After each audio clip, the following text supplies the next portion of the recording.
Bonjour à toutes et à tous et bienvenue dans ce nouvel épisode de l'émission Spoilers et le dernier de la saison. Ne pleurez pas. Ne pleurez pas, je vous entends déjà à travers votre transistor, ne vous inquiétez pas, nous reviendrons forcément pour une nouvelle saison. Pour l'heure, on va faire pas vraiment un bilan, mais en tout cas, on a demandé à plusieurs personnes de nous donner des petits souvenirs d'enfance, ou en tout cas de leurs premiers souvenirs, on va dire, de séries fantastiques ou science-fiction qui les ont vraiment marqués, un petit peu peut-être le point de départ pour certains et certaines. Et c'est des gens que vous avez pu entendre dans nos émissions. Donc déjà, d'emblée, un grand merci à elle et à eux pour leur participation. On va revenir sur tout ça en détail, mais laissez-moi d'abord appeler mes comparses, Briac et Guillaume, qui sont bien évidemment ici présents dans cette dernière émission, les gars. Hein, je vous entends aussi pleurer derrière vos micros. C'est très émouvant. Bah ça allait vite, hein, cette saison. Hein, on n'a pas chômé, mais c'était une très belle saison, la deuxième, tout sur Canal B. On les embrasse d'ailleurs. Merci à eux de nous mettre tout ça à disposition et de nous permettre de diffuser l'émission Spoilers. Du coup, les gars, vous avez, et j'en fais partie également. On a également participé à cette petite émission, voilà, revival, un peu souvenir de séries. Donc, on précise les prérogatives. Je sais pas si le mot est adéquat, mais voilà, les premières séries fantastiques et de science-fiction qui ont marqué les gens. Donc pas, voilà, je dis ça parce que moi personnellement, on en a parlé un petit peu avant l'émission, mais voilà, ça aurait été peut-être plus vers les films et tout ça. Plein de choses nous ont marqué. Certains, ce serait peut-être des bandes dessinées, des comics, etc. Pour l'émission, vous le savez, on va se cantonner aux séries. Et Dieu sait si on a déjà beaucoup de choses à dire. La plupart, hein, les gars, vous m'arrêtez si je me trompe, la plupart on en a parlé, hein, je crois, quasiment toutes, hein, je les ai un petit peu sous les yeux. Il y a quelques exceptions, effectivement, je pense, des obscures séries des années 80-90, mais globalement, on les a toutes un peu mentionnées, voire beaucoup traitées à un moment donné ou à un autre, ouais. Ouais. Moi, il y en a que je vais pas vous mentir, j'ai découvert quand nos confrères et consoeurs nous ont envoyé leur capsule. Tant mieux. Donc, voilà. Mais en gros, cette émission est une petite invitation aux souvenirs et majoritairement, effectivement, aux années 90. Pour commencer, on va pas aller dans les années 90, on va aller encore avant, avec une petite capsule que nous a envoyé Guigui du cadre pop, qu'on embrasse, qui, voilà, encore une fois, avec qui on a pu échanger plusieurs fois. Voilà, il nous a fait une bien belle capsule.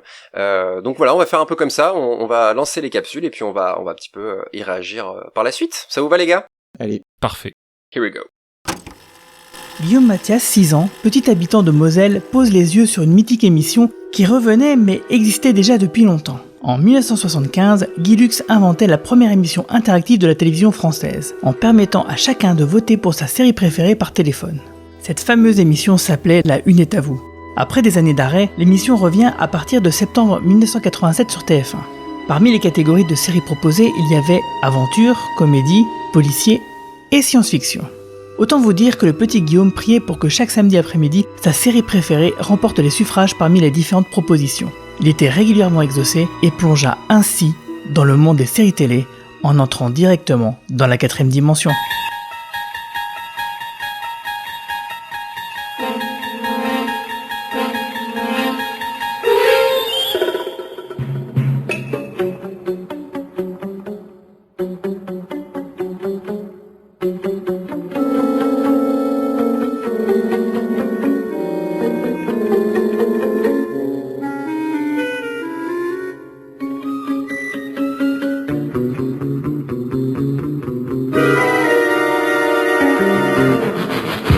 La première série qui m'a marqué donc, et vous en avez déjà d'ailleurs beaucoup parlé lors d'un podcast précédent, non, c'est pas Star Trek, ni Twin Peaks, et encore moins X-Files, puisqu'il étant né en 1980, la première série de science-fiction et fantastique qui m'aura marqué est tout simplement la première à laquelle j'ai eu réellement accès de manière régulière, et il s'agit bien sûr donc de la 4e dimension de Rod Serling, ou en VO, The Twilight Zone, qu'on pourrait traduire par la zone crépusculaire, ce moment de flottement d'où peuvent surgir les histoires les plus incroyables qui soient. En fait, l'expression Twilight Zone est utilisée par l'US Air Force pour désigner l'instant précis où un avion est incapable de voir la ligne d'horizon alors qu'il est en phase d'atterrissage.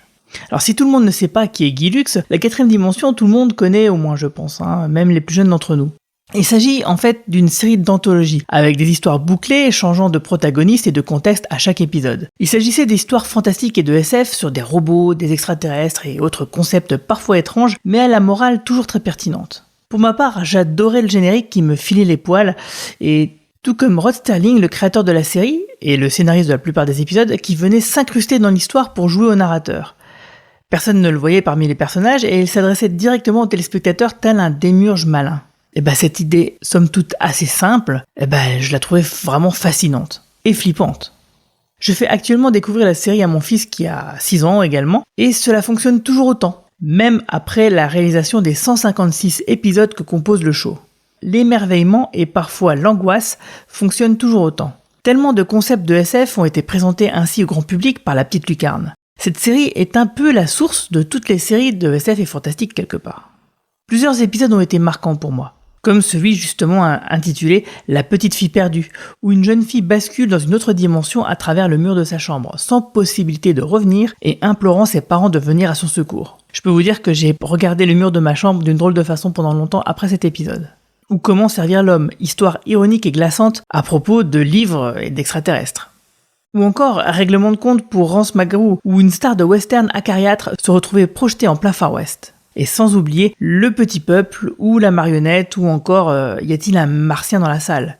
Bref, beaucoup d'épisodes sont vraiment cultes, et où d'autres séries d'ailleurs, comme les Simpsons, South Park ou The X-Files, ont rendu des hommages vraiment très très appuyés à ces épisodes cultes. Et il y a eu aussi beaucoup d'itérations de cette série, comme la 5e dimension, qui était la série télévisée de 1985, diffusée par la 5, qu'il avait donc rebaptisée la 5e dimension.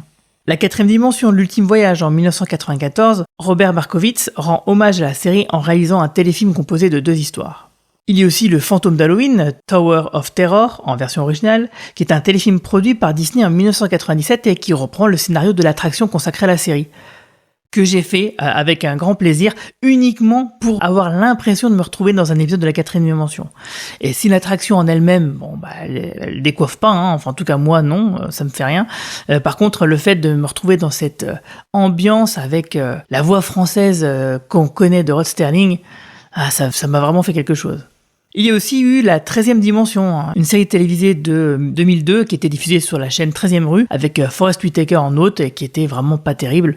Même si d'ailleurs il y avait certains épisodes qui faisaient une suite directe à des épisodes de la série des années 50. Et enfin The Twilight Zone, donc la 4e dimension, dernière itération de la série télévisée en 2019 qui a eu 2 saisons et qui a été diffusée sur Canal+. Et qui est honnête mais plutôt moyenne quoi. Car rien ne vaudra jamais l'original ou l'adaptation cinéma à la rigueur. Car en 1983, Steven Spielberg, John Landis, Joe Dante et George Miller ont rendu hommage à la série en réalisant un film composé de 4 courts-métrages, qui était vraiment excellent, avec plus ou moins des remakes de certains épisodes cultes. Alors si vous êtes convaincu, je vous conseille l'excellent coffret Blu-ray du 60e anniversaire édité par CBS avec un chouette petit bouquin écrit par Martin Winkler et Alain Carazé. Et d'ailleurs, ce dernier a réalisé un fantastique podcast sur la série avec sa série justement de podcasts intitulée Previously. Voilà, c'était donc la série qui m'a fait tomber dans le monde des séries télé, qui a été mon premier émoi de science-fiction et de fantastique, et depuis, je n'en suis plus jamais ressorti. Et je ne souhaiterais d'ailleurs jamais le faire finalement. Merci spoilers et à bientôt.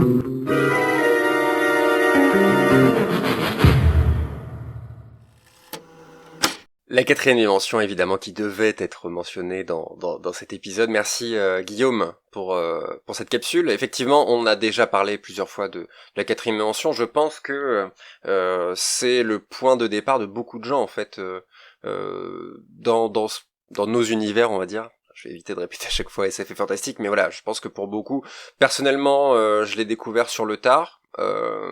J'étais déjà presque adulte, on va dire. Les gars, vous, 4e dimension, ça vous rappelle, ça vous ramène à l'enfance ou c'est pareil, un truc que vous avez découvert plutôt récemment? Perso, j'ai jamais vraiment regardé la 4e dimension. C'est une série qui manque à ma culture, on va dire, de séries SF et fantastique. Mais comme d'autres séries cultes, j'en ai forcément vu des petits morceaux à droite à gauche, on m'en a parlé, et c'est assez marrant parce que un peu comme X-Files, dont on parlait pendant le live avec Claire Cornillon, c'est des choses qui sont à la périphérie, on va dire, de nos cultures, et moi je sais que c'est quelque chose qui m'effrayait. Je me souviens plus de Au-delà du réel, qui reprenait un petit peu le concept quoi d'épisodes anthologiques et puis de séries comme ça avec des fins très surprenantes et voilà ce genre d'angoisse comme ça en effet qui sont reliées à l'enfance. Je l'associe plutôt à cette série là que à Twilight Zone où pour le coup je suis passé un petit peu entre les gouttes. Toi, Briac, je sais, je connais ton énorme coffret Blu-ray, si je ne m'abuse. Donc toi, t'es fan, hein, on va pas se mentir. Oui, j'aime beaucoup. Alors moi, pareil, en fait, c'est comme toi, j'ai découvert plutôt sur le tard en entendant parler, en connaissant un peu des choses, mais de toute façon, notre génération, ça passait pas vraiment à la télé. Enfin, on voyait pas. Non. C'est pas une série qu'on connaissait très bien. Et plutôt, en fait, découvert à travers ses parodies. Genre, moi, je me souviens, il y a un épisode, c'est Cauchemar à 20 000 pieds avec William Shatner qui voit un monstre à travers le hublot de son avion et que personne d'autre ne voit. Et en fait, il a été parodié dans Les Simpsons où c'est Bart qui voit un monstre depuis le quart de l'école. Donc moi, quand j'ai vu l'épisode de la 4e dimension, je fais « Ah, d'accord, ok, ça, c'est de là. » Ça fait beaucoup ça, Les Simpsons. Voilà, c'est ça. C'est beaucoup de « Ah oui, d'accord, je l'ai maintenant. » En fait, exposé à la 4e dimension par plein de petites choses, surtout des parodies, avant de la découvrir vraiment plutôt à l'âge adulte, effectivement, quoi. Mais cela dit, c'est déjà une série, je suis pas certain que ce soit vraiment pour les jeunes, pour les enfants, etc. Mais par contre, adulte, je trouve, ce n'est que mon avis, mais c'est une série qui se découvre facilement. Tu vois, Guillaume, tu disais que tu voulais t'y mettre. Je sais que petite pub, elle est sur MyCanal, et aussi la version récente de Jordan Peele dont on n'a pas. Mais voilà, en vrai, comme c'est une série anthologique, donc vraiment, vous pouvez facilement vous faire un épisode de temps en temps. Vraiment, c'est vraiment à conseiller. Et aussi pour les gens peut-être qui veulent se mettre à ce genre de programme, de thème, ça peut être voilà. Un conseil, si on peut en plus faire des recos dans cet épisode, on va pas s'en empêcher. La 4e dimension, c'est également la série souvenir d'une invitée qu'on a eue pour perso, comme on fait déjà un petit bilan de cette saison, un de mes épisodes préférés de cette saison de Spoilers. Donc loin de moi l'idée de les hiérarchiser, mais je me souviens de cet épisode qui portait sur Westworld et Shakespeare. C'était dans nos locaux de Canal B d'ailleurs. Parce qu'après on a dû le faire à distance, bref. C'était, je crois, le dernier épisode avant justement le confinement. Exactement. Ah oui, voilà, c'était dernière fois qu'on a fait un épisode tous les trois dans la même pièce. Je vais chialer pour ce dernier épisode, voilà, c'est dit. Non, en tout cas, voilà, pour cet épisode-là, on avait reçu Delphine Lemonnier, donc déjà merci à elle de nous avoir envoyé sa capsule, et à l'image de Guillaume, sa série souvenir, du coup, c'est la 4e dimension, on écoute tout de suite sa petite capsule. Ma première série de SF, c'est la 4e dimension. Alors il faut se projeter un peu dans le passé, on est dans les années 80, on est sur TF1 dans l'émission des frères Bogdanov, et je pense que ce n'est pas un contexte complètement neutre. L'émission elle-même est assez à part dans le paysage audiovisuel, par son ton, par son décor futuriste, les costumes que portent les frères Bogdanov, une sorte de costume d'astronaute en tissu lamé, et on est vraiment dans une esthétique spatiale, futuriste, et déjà presque SF, le glissement entre le contenu vulgarisation scientifique de temps X et SF de la 4e dimension s'opère de manière extrêmement naturelle, et je pense que ça rajoute à l'attractivité de la série, la fascination de la série.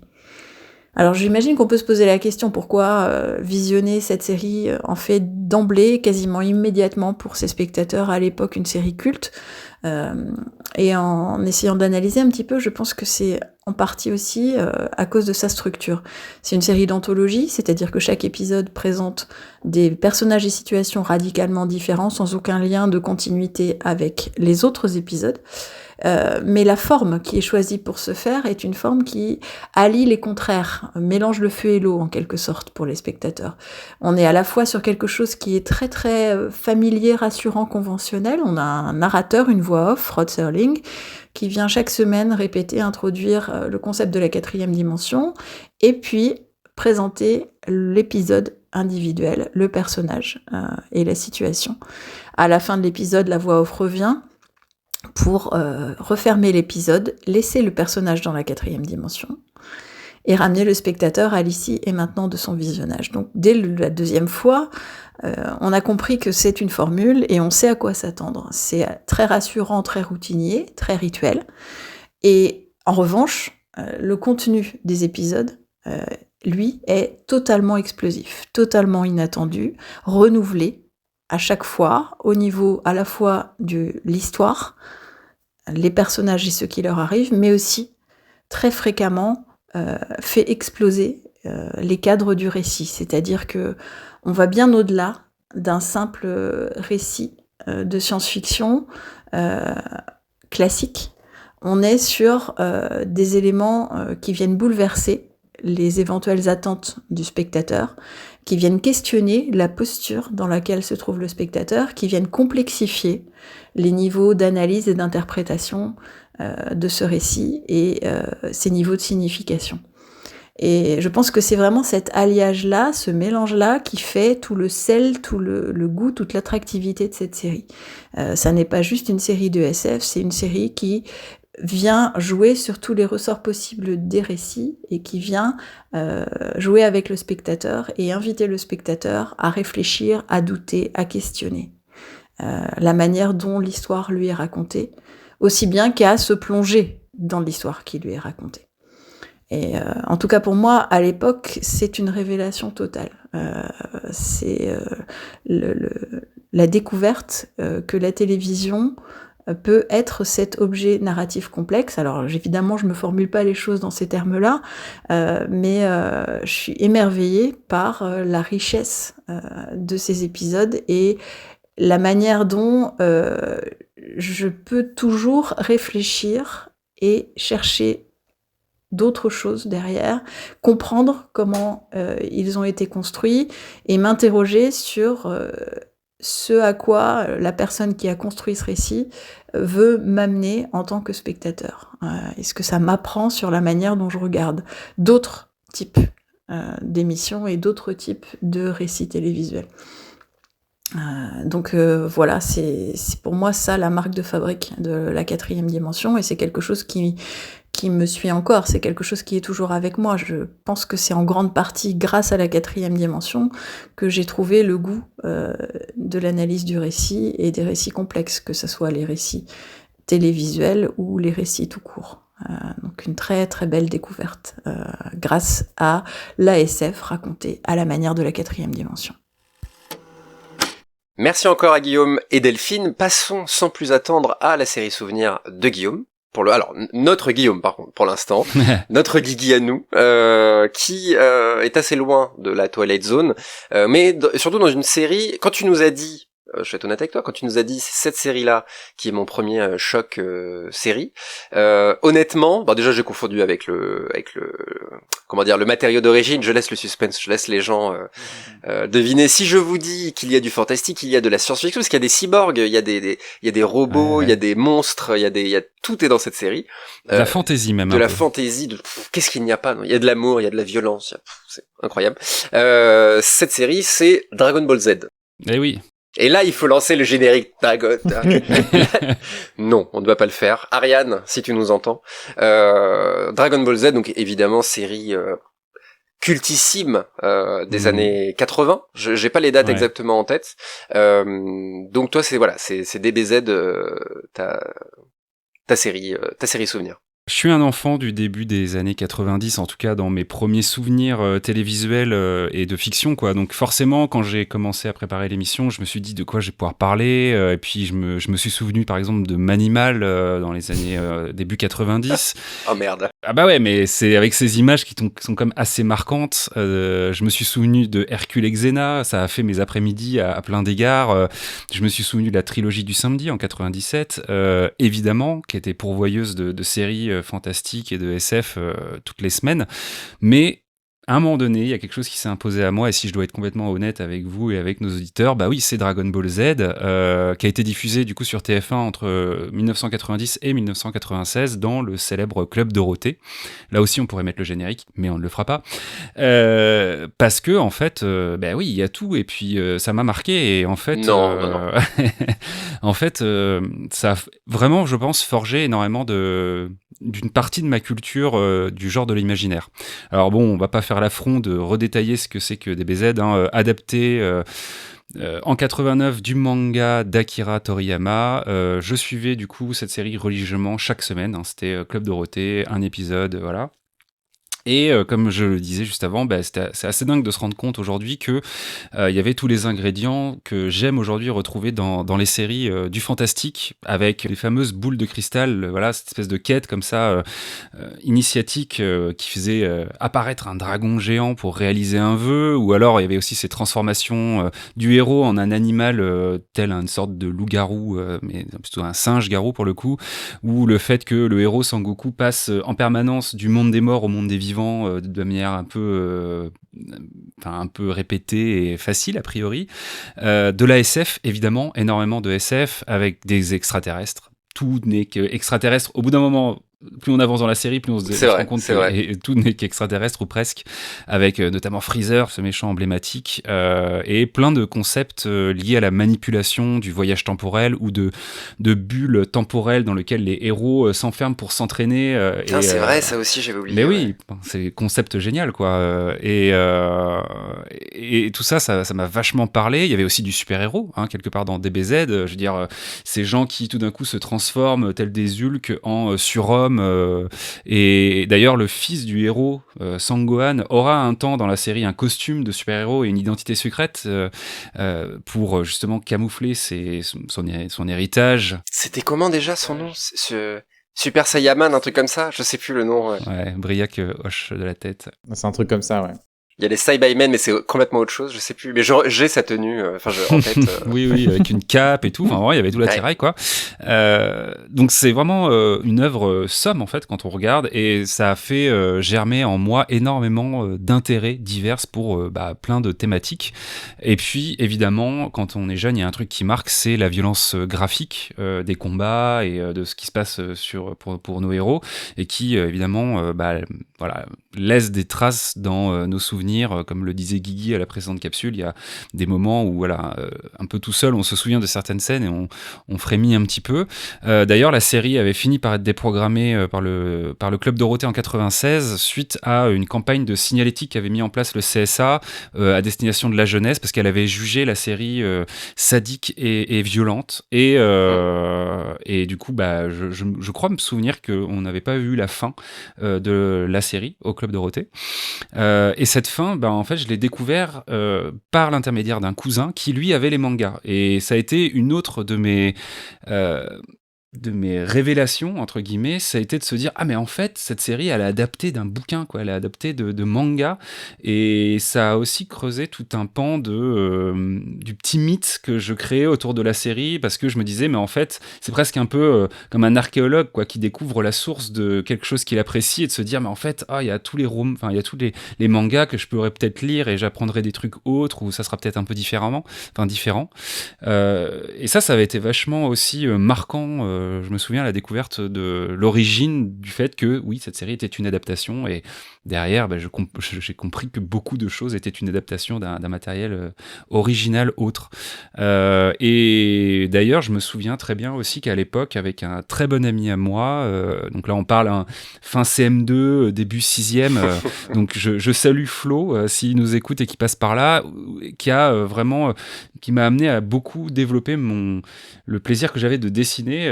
C'est un truc que j'ai eu envie de faire à un moment donné, dessinateur comme métier, et ça a été beaucoup lié à DBZ, où je me souviens que je redessinais les personnages de la série.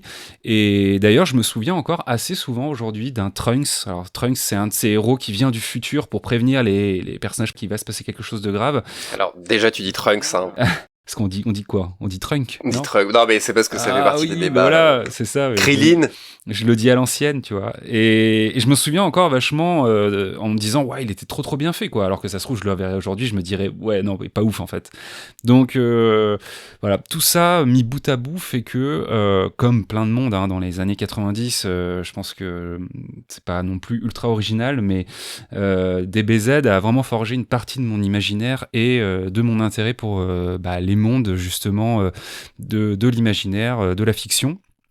Parce que en plus, DBZ repousse en permanence les frontières de son propre univers, c'est-à-dire que plus on avance dans la série, plus on se rend compte que l'univers est de moins en moins, enfin est de plus en plus grand, on part de la planète pour aller dans l'espace, on se rend compte qu'il y a d'autres antagonistes de plus en plus grands, de plus en plus méchants, etc.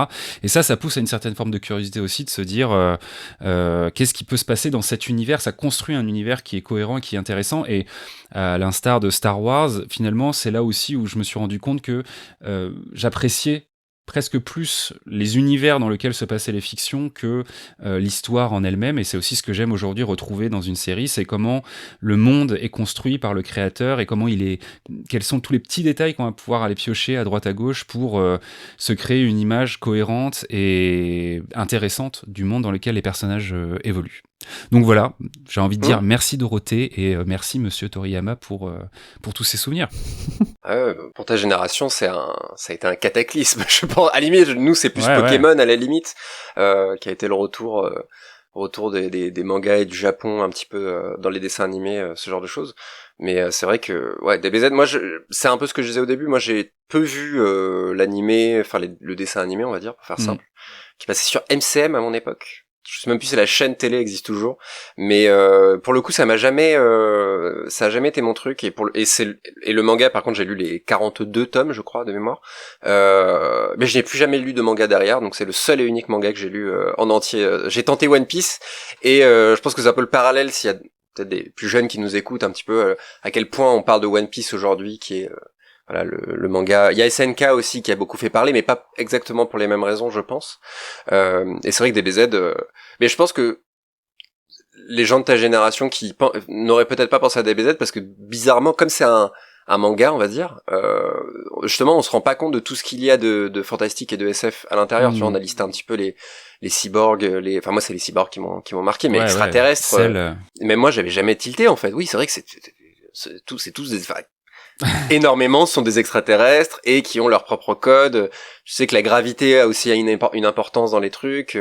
Voilà, bref, c'est hyper riche. Donc c'est un très bon souvenir, effectivement. Ça faisait vraiment partie d'un pack à l'époque où j'aurais pu parler des Chevaliers du Zodiaque, par exemple, ou parler de Ranma 1/2 ou de Sailor Moon, mais c'est des séries que j'ai beaucoup moins suivies sur le long terme. Là, je me souviens que vraiment, il y avait cette envie de savoir où ça allait en termes d'histoire, quoi. Il y a eu peut-être aussi ce déclic-là sur cette série de moins picorer des épisodes un peu dans le désordre et se dire tu passes un bon moment, mais en fait tu t'en fous un peu de la teneur narrative de l'ensemble. Et là où DBZ, il y avait des cliffs, il y avait comme je disais, ça se conclut, enfin il y avait des conclusions pour des personnages et on relançait sur d'autres arcs scénaristiques et tout ça. Il y avait une structure qui était assez bien identifiée, et ça m'a pas mal accroché, je pense. Ouais, et puis c'est à l'inverse, justement, tu parlais du Chevalier du Zodiaque, etc.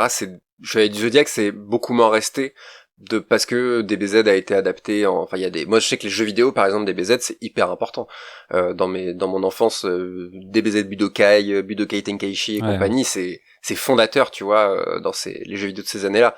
Donc c'est peut-être, et encore aujourd'hui je sais que le jeu mobile, vous voyez, c'est vraiment un énorme jeu mobile, le jeu DBZ aussi.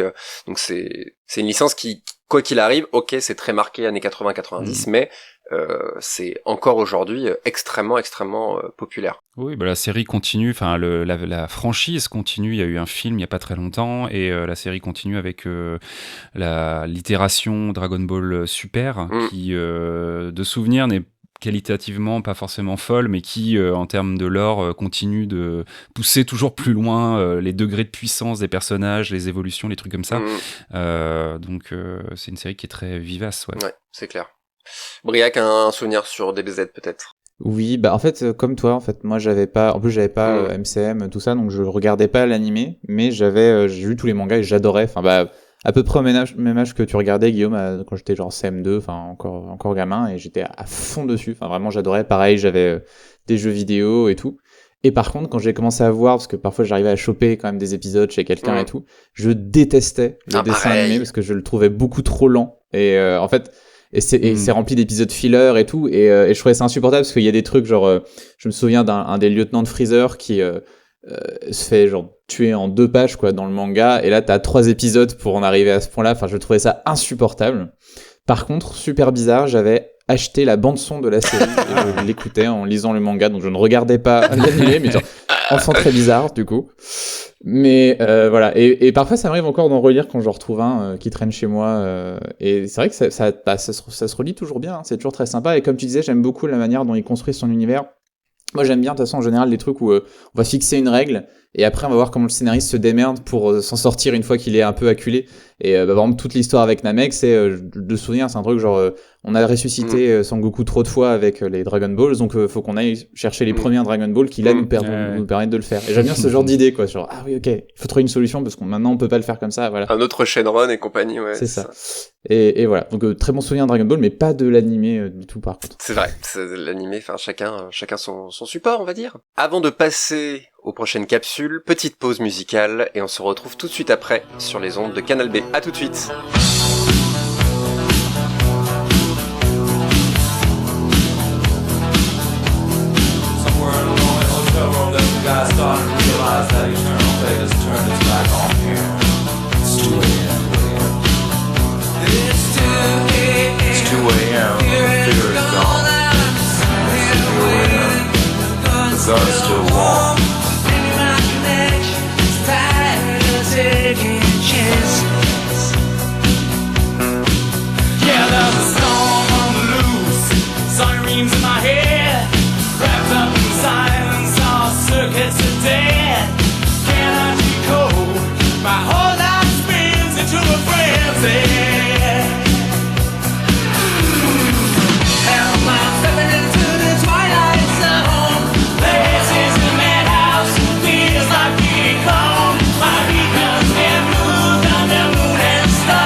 Destination unknown, double-cross messenger, all alone.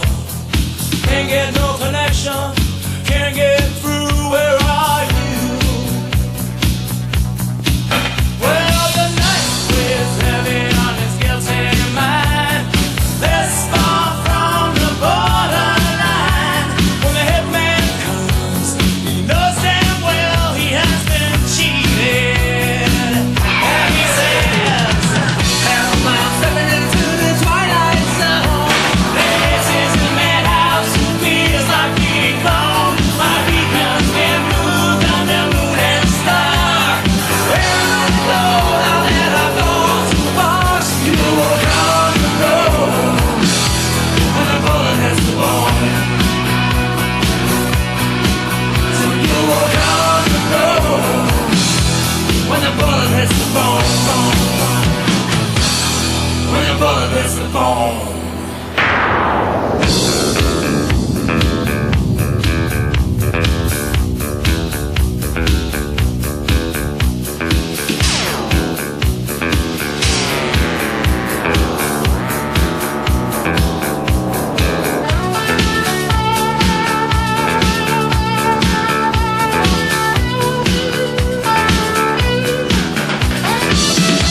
De retour dans l'émission Spoilers sur les ondes de Canal B, petite fin de saison pour nous, saison 2 qui s'achève avec cet épisode, avant la saison 3, rassurez-vous. On consacre cette émission à nos séries souvenirs, en tout cas le premier choc un petit peu en série qu'on a pu avoir, donc la plupart du temps dans l'enfance, mais pas forcément. On enchaîne avec la capsule de Claire Cornillon qui va nous parler... Je la laisse présenter sa série. On se retrouve tout de suite après. Salut spoilers! Alors, on me dit dans l'oreillette que vous voudriez connaître la première série de science-fiction fantastique fantasy qui m'a marquée. Eh bien, c'est Code Quantum. Moi, je l'ai vu en fait lors de sa première diffusion sur M6 en 93. Alors, j'étais déjà une enfant de la télé, donc je regardais beaucoup de choses dès la fin des années 80, début des années 90. Mais en 1993, j'ai 10 ans. Et je regarde donc Code Quantum, et là, c'est vraiment un tournant pour moi, parce que c'est la première série dont j'ai vraiment conscience d'être fan, en fait. D'ailleurs, j'ai été membre du fan club français de Code Quantum à cette époque, qui s'appelait Oh Bravo. Et donc voilà, et donc c'est vrai que 93, c'est vraiment un tournant pour moi, parce que du coup, ça va ouvrir la porte ensuite à d'autres séries. Très rapidement après, il va y avoir X-Files, et puis plein d'autres séries des années 90 qui m'ont fascinée. Et donc, Code Quantum, en fait, c'est diffusé en 93 sur M6, mais la série avait été créée, en fait, aux États-Unis en 1989 par Donald Belisario, qui est un grand producteur de télévision américain, à qui on doit aussi d'autres séries comme Magnum ou NCIS. Et donc, il crée en 89 Code Quantum. Il va y avoir 5 saisons jusqu'en 93, et ça s'est diffusé sur NBC. Le titre original, c'est Quantum Leap. Et donc, la série raconte les aventures d'un physicien de génie qui s'appelle Sam Beckett et qui teste sur lui-même un procédé pour voyager dans le temps et qui se retrouve coincé en fait dans le passé de sa propre vie, donc entre les années 50 et les années 80. Et dans chacun des épisodes, il remplace une personne pour venir en aide à quelqu'un, donc pour réparer les erreurs du passé. C'est ce qui est indiqué dans la présentation de la série. Et donc, moi, ce qui m'a vraiment fascinée dans cette série, généralement, moi, je m'attache beaucoup aux personnages. C'est vraiment quelque chose qui est important pour moi. Et donc, ce qui m'a fascinée tout de suite, c'est évidemment le personnage de Sam Beckett, donc interprété par Scott Bakula, parce que, d'une part, c'est un personnage qui est vraiment incroyable parce qu'il sait tout faire. Il a plusieurs doctorats, il sait déchiffrer les hiéroglyphes, il danse, il chante, etc. Et ça, c'est vraiment quelque chose qui m'a fascinée et inspirée, d'ailleurs que je retrouverai chez un autre personnage un petit peu plus tard dans les années 90, qui est Jarod, en fait, du Caméléon, qui a ces mêmes caractéristiques. Et donc moi ça me plaisait beaucoup, et en plus c'est un personnage qui est vraiment dans l'empathie, qui aide tout le temps les gens, qui est très sensible, et donc c'est vraiment c'était pour moi une sorte un peu de modèle, d'idéal, c'est vraiment un personnage inspirant. Et un personnage qui doit beaucoup finalement à son acteur aussi, Scott Bakula, parce que par exemple cet acteur est capable donc justement de jouer du piano, de chanter, de jouer de la guitare, etc. Et donc ses compétences musicales ont vraiment été utilisées régulièrement au cours de la série, et ce qui donne des épisodes qui font partie en fait pour moi de mes épisodes préférés. Notamment celui où il remplace un acteur de la comédie musicale sur Don Quichotte, Man of La Mancha. Magnifique épisode, ou vers la fin de la série quand il remplace Elvis, etc. Donc il y a vraiment ce rapport aussi à l'acteur, et ça je crois que c'est assez typique des séries parce qu'on est attaché au personnage, mais on est aussi attaché à l'acteur. Donc il y a ce magnifique personnage de Sam Beckett, et puis il forme un duo avec son meilleur ami Al Calavici, qui est interprété brillamment par Dean Stockwell. Et le duo est magnifique parce qu'à la fois, il est vraiment comique. C'est-à-dire qu'autant Sam Beckett est dans un contexte de vie complètement différent à chaque fois, Et en même temps, Hal, c'est du coup son point d'ancrage en fait.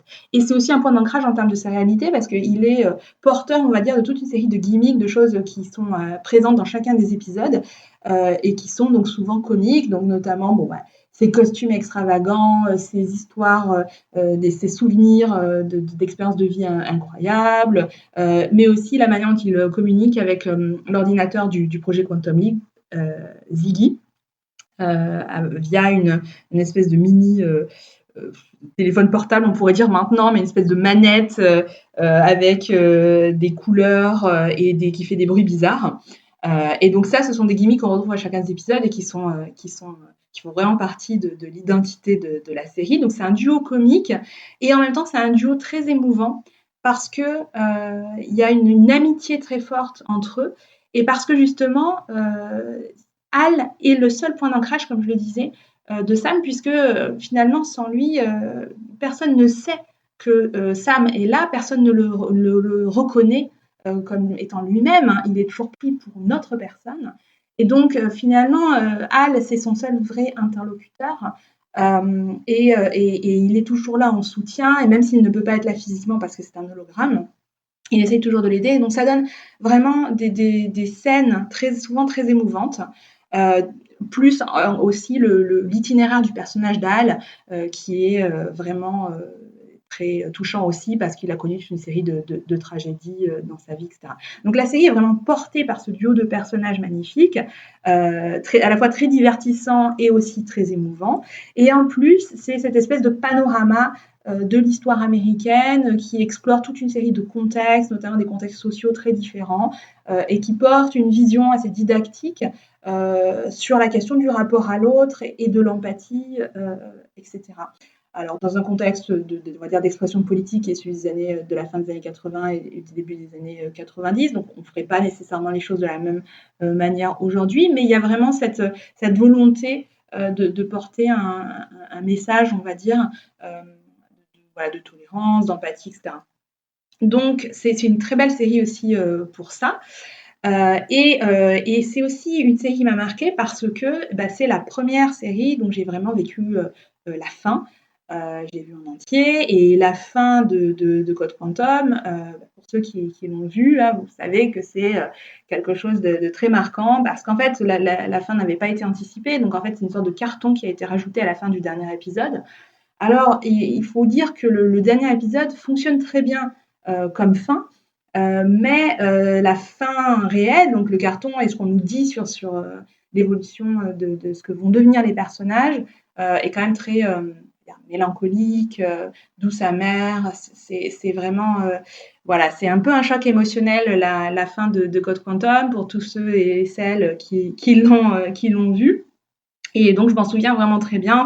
J'ai pleuré toutes les larmes de mon corps. Et puis, la première fois que je l'ai vu, et puis toutes les fois qui ont suivi, puisque bien évidemment, je l'ai revu de nombreuses fois depuis. Donc, pour moi, c'est vraiment une série qui m'a beaucoup marquée à l'époque et qui continue à nourrir en fait ma vie finalement jusqu'à aujourd'hui parce que j'y suis vraiment très attachée parce que c'est une série qui est à la fois qui montre un vrai savoir-faire en termes de réalité, qui a des personnages superbes, très bien interprétés par leurs deux acteurs principaux et par tous les autres acteurs dans chacun des épisodes et qui aussi porte ce message d'empathie qui est donc une série très émouvante.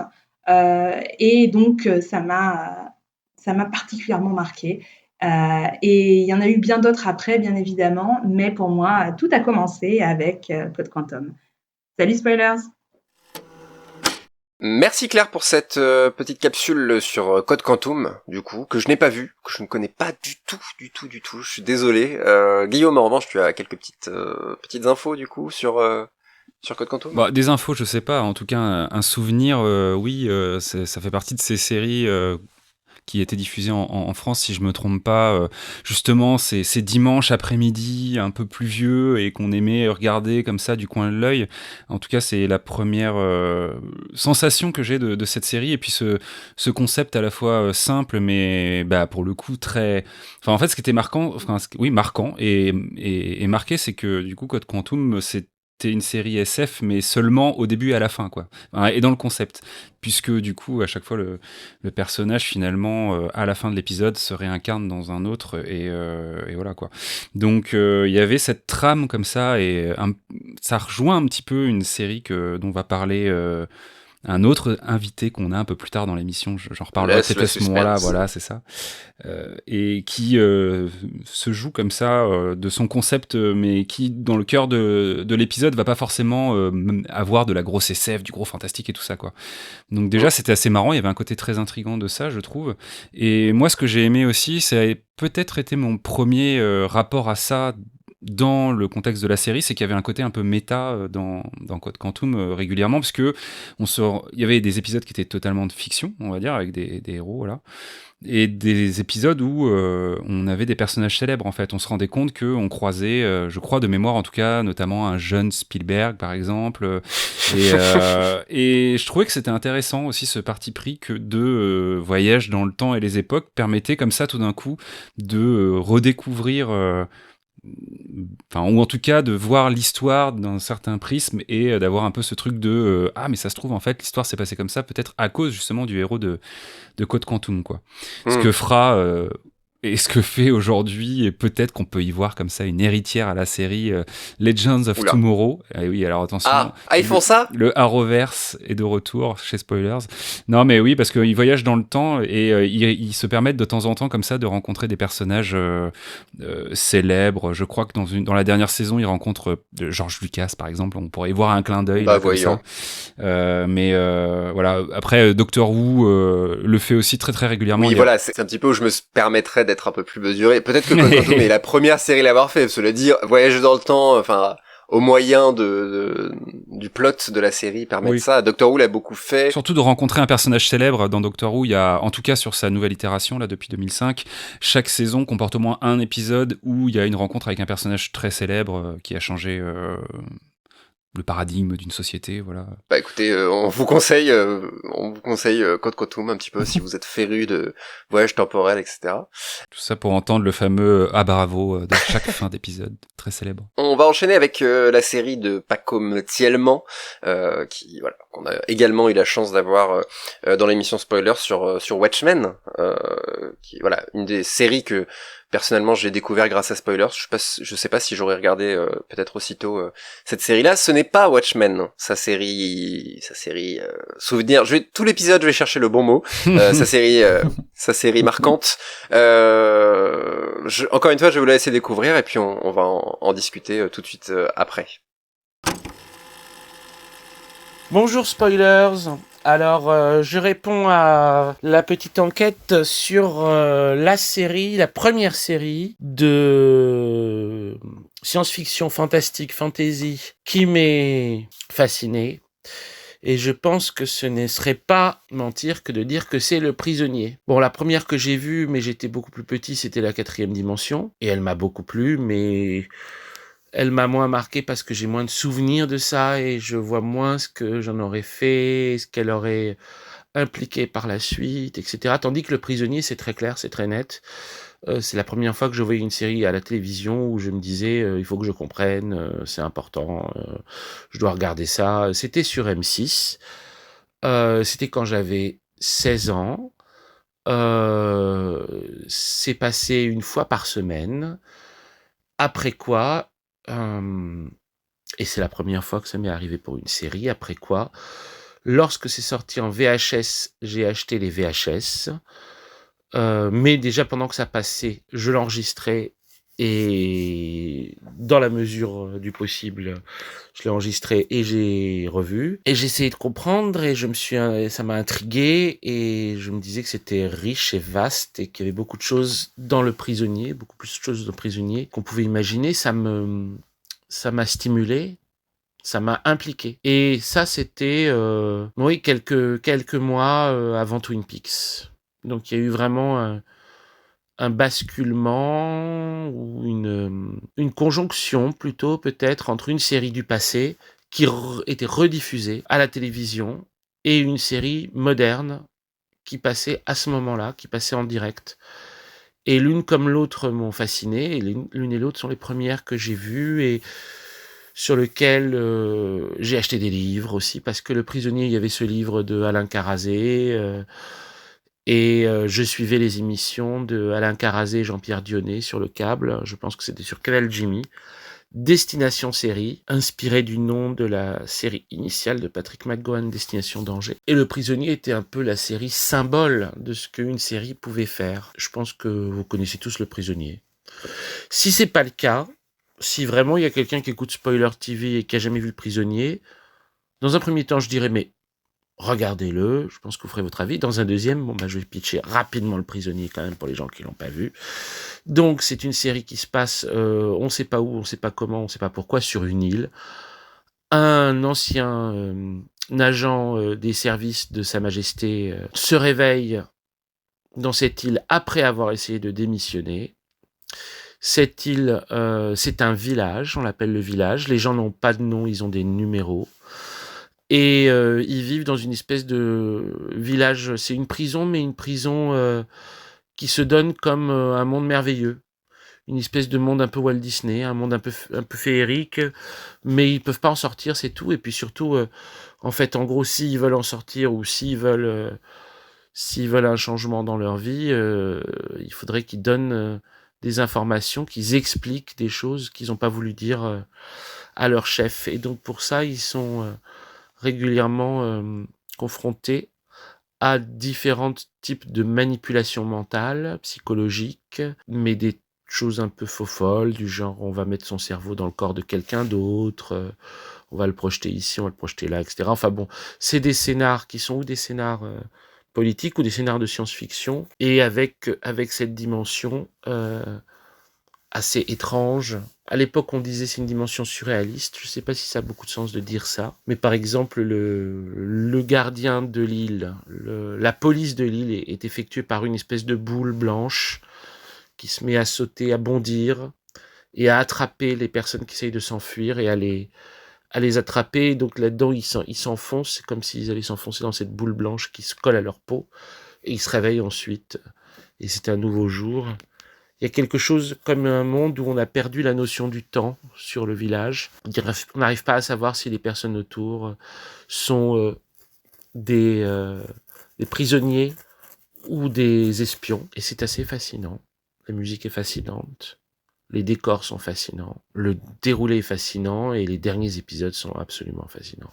Voilà. Salut spoilers! Merci beaucoup Pacôme pour cette capsule sur Le Prisonnier, donc série qu'on est au moins 2 à avoir vu ici. Guillaume, je ne sais pas si tu as vu.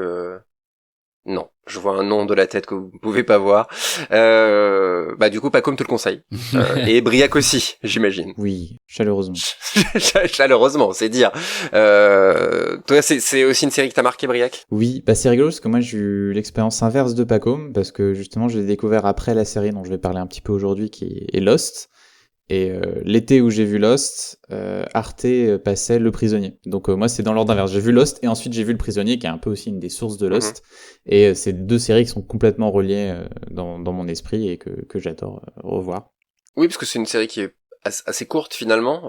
Peut-être là, parce que c'est une série qui est très très ancienne, mine de rien. Enfin, on parle vraiment d'une autre époque et peut-être que c'est peut-être un peu plus difficile, je serais peut-être plus mesuré que je ne l'étais pour la 4e dimension. C'est vrai que voilà, ça commence à dater visuellement en tout cas. Par contre, effectivement, l'univers vient rattraper le tout parce que c'est presque flippant. On a déjà parlé du Prisonnier. Moi, j'avais parlé de l'épisode qui m'avait marqué, c'était ABC, quelque chose comme ça, AB to the Sea, un truc comme ça. Et vraiment, c'est fou de voir cet épisode-là parce que c'est vraiment alors, mon daron était jeune, tu vois, et c'est vraiment te dire mais tout était déjà là. Enfin, en fait, c'est assez bouleversant en fait de voir quelque chose. On pense que les choses science-fiction, SF, fantastique, tout ça, on réinvente, on invente aujourd'hui. Non, on ne fait que réinventer ce qui a été bâti, en l'occurrence par McGowan. Mais voilà, donc Guillaume, je te conseille Le Prisonnier, qui est resté culte quand même. C'est un peu le pendant avec 4e dimension, je pense. Et il y a même, encore une fois, une ref dans les Simpsons à cette énorme boule blanche. Je ne saurais que vous conseiller. C'est dans les ça pourrait, en ce qui me concerne, d'ailleurs, quand t'en parlais tout à l'heure, Briac, ça m'avait pensé à ça sur les les Simpsons Horror Show, qui moi pareil m'avait beaucoup marqué, et bah là on a des extraterrestres, comme tu disais un peu aussi Guillaume sur DBZ, on a des extraterrestres, du fantastique, de l'horreur évidemment, c'est complètement dans notre domaine. On enchaîne avec Pierre Burrell. Qui est Pierre Burrell ? Pierre Burrell est tout simplement la personne qui nous a fait notre site Spoilers, notre fabuleux site. On le remercie pour ça, et on le remercie pour cette capsule qu'on écoute tout de suite. Hello, alors moi quand je pense à la première série fantastique qui m'a marqué, j'ai directement en tête Eerie Indiana. Comme j'ai grandi dans les années 90, j'ai été biberonné aux animés et séries du genre, et j'ai le souvenir d'avoir découvert celle-là en rentrant de l'école avec mes frangins quand je devais avoir 8-10 ans. Alors que l'on faisait encore à l'époque consciencieusement notre programme personnalisé en switchant entre 2-3 chaînes. Donc elle a d'abord été diffusée en 91 sur la chaîne américaine NBC, et elle est arrivée sur France 3 en 93 sous le titre de Marshall et Simon, qui vous dira peut-être un peu plus quelque chose. C'est donc une série fantastique horreur, parce que quand même ça faisait un petit peu peur à l'époque, surtout pour cet âge-là, de 19 épisodes d'une vingtaine de minutes, où l'on suit les aventures de Marshall, un ado qui vient d'aménager avec sa famille dans la ville fictive d'Erie en Indiana, donc Erie voulant dire sinistre, étrange, donc ça donne un petit peu le ton. Donc il est accompagné de son ami Simon, et il va enquêter sur des événements bizarres se déroulant dans sa ville, en revisitant diverses légendes urbaines. Par exemple, le voisin de Marshall ressemble beaucoup trop à Elvis, la famille d'à côté a accédé à l'immortalité grâce à des tupperwares géants dans lesquels ils dorment le soir, et le distributeur de billets du coin, inventé par le père de Marshall, est conscient. Donc la série s'ancre complètement en fait dans son époque et rappelle d'autres séries contemporaines comme Fais-moi peur, Chair de poule, qui sont sorties pourtant après, ou encore la encore plus méconnue et encore plus bizarre série australienne Run the Twist, les Twists en français, qui m'a un peu rappelé ça, ou même Les Contes de la Crypte, pour enfants du coup. Et elle s'inspire aussi beaucoup forcément de Twin Peaks et de Twilight Zone. Voilà pour le name dropping, ça c'est fait. Mais elle a surtout la particularité d'avoir eu comme consultant créatif Joe Dante, à qui on doit Gremlins, Explorer et l'Aventure intérieure, qui a en plus réalisé une partie des épisodes, si ce n'est les meilleurs en plus, comme le pilote par exemple. Et ça c'est cool, on ressent vraiment sa patte, donc pour les fans de Joe Dante, c'est quand même assez incontournable je pense de regarder ça. Bref, toujours est-il qu'en faisant cette capsule, j'ai fait mes devoirs et j'ai regardé quelques épisodes, et force est de constater que ça a pas trop mal vieilli, et que surtout ça n'a rien à envier à certaines productions plus récentes voulant surfer sur le revival des années 80-90, comme Stranger Things par exemple, pour ne citer qu'elle, avec l'authenticité en plus. Mais bon, certains diront que je suis biaisé. À noter pour les curieux qu'il est possible de trouver la plupart des épisodes sur YouTube en plutôt mauvaise qualité, faut avouer. Mais rien que pour regarder le générique, ça vaut le coup d'œil, et peut-être que ça rappellera à certains des souvenirs. Donc voilà, merci à Spoilers pour cette opportunité de redécouvrir et peut-être de faire découvrir cette petite Madeleine de Proust, pour moi en tout cas, plutôt méconnue je pense. Donc voilà, ciao. Merci Pierre pour cette capsule en Eerie Indiana, donc personnellement que j'ai découvert tout simplement quand tu nous as envoyé cette capsule Pierre, voilà vraiment, donc tu peux te targuer de m'avoir fait découvrir l'existence de cette série, et j'imagine à nos auditeurs et auditrices. Briac, donc toi tu as le DVD mais tu n'as pas vu la série, c'est ça, c'est ce que tu nous disais? C'est tout à fait ça, c'est-à-dire que donc pour rappel, moi je fais une thèse sur la série Twin Peaks et son influence, et il se trouve on va finir par le savoir, Briac. Non, mais bon, on a des gens qui vont venir là peut-être pour cet épisode, je ne sais pas. Et il se trouve que Eerie Indiana a été souvent comparé à Twin Peaks quand elle a été diffusée. C'était un peu Twin Peaks pour enfants, donc ça fait partie des séries que je dois voir, qui m'attendent, qui sont là. J'approche la fin de mes visionnages, et donc j'ai pour l'instant rien à dire dessus, parce que je ne l'ai pas vu. Alors Twin Peaks pour enfants, c'est déjà extrêmement alléchant.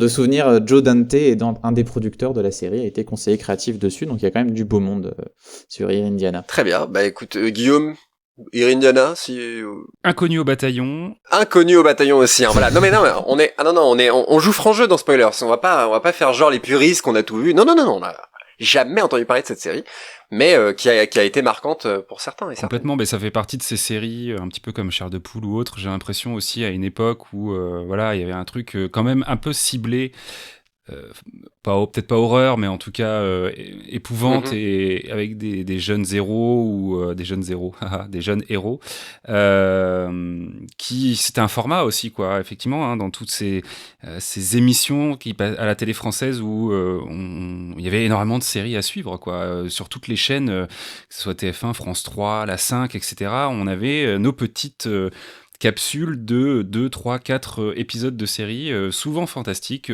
parfois animés, parfois non. Et c'est vrai que celle-ci en fait très certainement partie, mais je suis passé complètement à côté, quoi.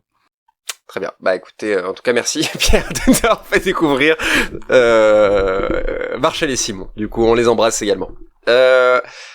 On va passer à enfin pas la capsule du coup, hein, que dis-je, la reco, le choc qu'a connu le petit Briac. Nous sommes au début des années 2000. Le jeune Briac allume TF1 et il tombe sur Lost, les disparus. Alors, oui et non. Alors, pourquoi ? Qu'est-ce qui se passe ? C'est-à-dire qu'en fait, quand Guillaume donc c'est Guillaume qui a eu l'idée de ces magnifiques capsules et de ce concept d'émission, je me suis retrouvé un petit peu embêté parce qu'en fait, moi, j'ai pas de souvenirs vraiment marquants de séries SF fantastiques dans mon enfance. En fait, je regardais pas beaucoup de séries. Alors, parfois, de temps en temps, j'ai des souvenirs d'avoir vu un peu Stargate SG1, oui. Du Buffy, des choses comme ça. Mais Buffy, par exemple, je suis devenu fan beaucoup plus tard quand je l'ai revu. C'est vraiment, je chopais des épisodes le soir, parfois en rentrant de l'école, mais c'est pas quelque chose qui m'a marqué ou qui a joué dans mes goûts en particulier. Ou même, j'ai aussi souvenir de quelques animés, hein, quand tu parlais de DBZ, moi c'était plus Full Metal Alchemist, des choses comme ça. Je regardais à l'époque. Oui, mais t'étais déjà un peu vieux, quoi. Bah non, j'avais, je sais pas, 9 ans, 10 ans, comme ça.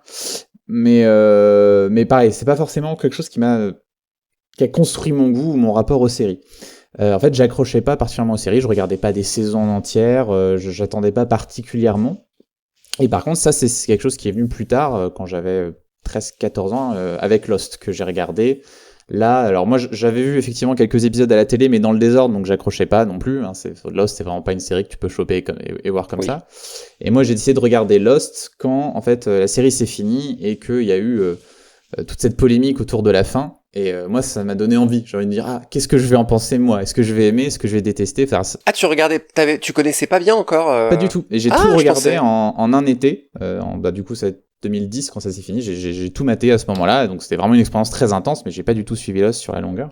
Et là, c'était vraiment le début de mon amour pour les séries, parce qu'ensuite, j'ai commencé à regarder plein, et c'est vraiment là que ça s'est lancé. Et j'ai toujours un peu cherché Lost à travers d'autres séries, quoi. J'essaie de retrouver cette sensation que j'ai eu avec Lost. Et c'est rigolo, parce que je me suis rendu compte en préparant l'émission, je cherchais ce qui avait marché dans Lost et ce qui avait pas marché, enfin pourquoi ça avait pas marché avant avec d'autres séries chez moi. Et donc je vais faire un petit flashback puisqu'on parle de Lost, je me permets. Quand j'avais, je pense, 12 ans, j'étais parti en Italie avec mes parents pendant les vacances d'été et donc on n'avait pas d'ordinateur, pas de télé, rien, donc j'avais porté plein de livres avec moi pour tenir un petit peu et j'ai tout lu très très vite et il me restait plus qu'un seul bouquin qui était Le Fléau de Stephen King que je découvrais. Et j'adorais le livre, sauf que c'était le dernier truc que j'avais, je pouvais pas racheter de bouquin en français, et j'ai dû commencer à le rationner pour attendre la fin des vacances en ayant toujours mon truc. Et en fait, je me suis fait mes petits épisodes à moi avec Le Fléau, et c'est un livre qui s'y prête très bien. Alors pour rappeler ceux qui connaissent pas, c'est un bouquin de 78 de Stephen King, qui raconte comment un virus, une espèce de super grippe, aucun rapport avec l'actualité, va se répandre dans le monde et tuer 98% de la population. Et on va voir ensuite une lutte post-apocalyptique entre le bien et le mal, avec des personnages qui sont attirés par deux figures, un petit peu, donc une vieille dame et un homme en noir, et ils vont s'orienter vers un affrontement, quoi. Grosso modo. Et c'est un bouquin donc qui se prête particulièrement à cette petite lecture en série, parce qu'il y a beaucoup de personnages, c'est très dense, il y a des twists, il y a même des cliffhangers, hein, souvent c'est l'écriture de Stephen King qui est très rythmée.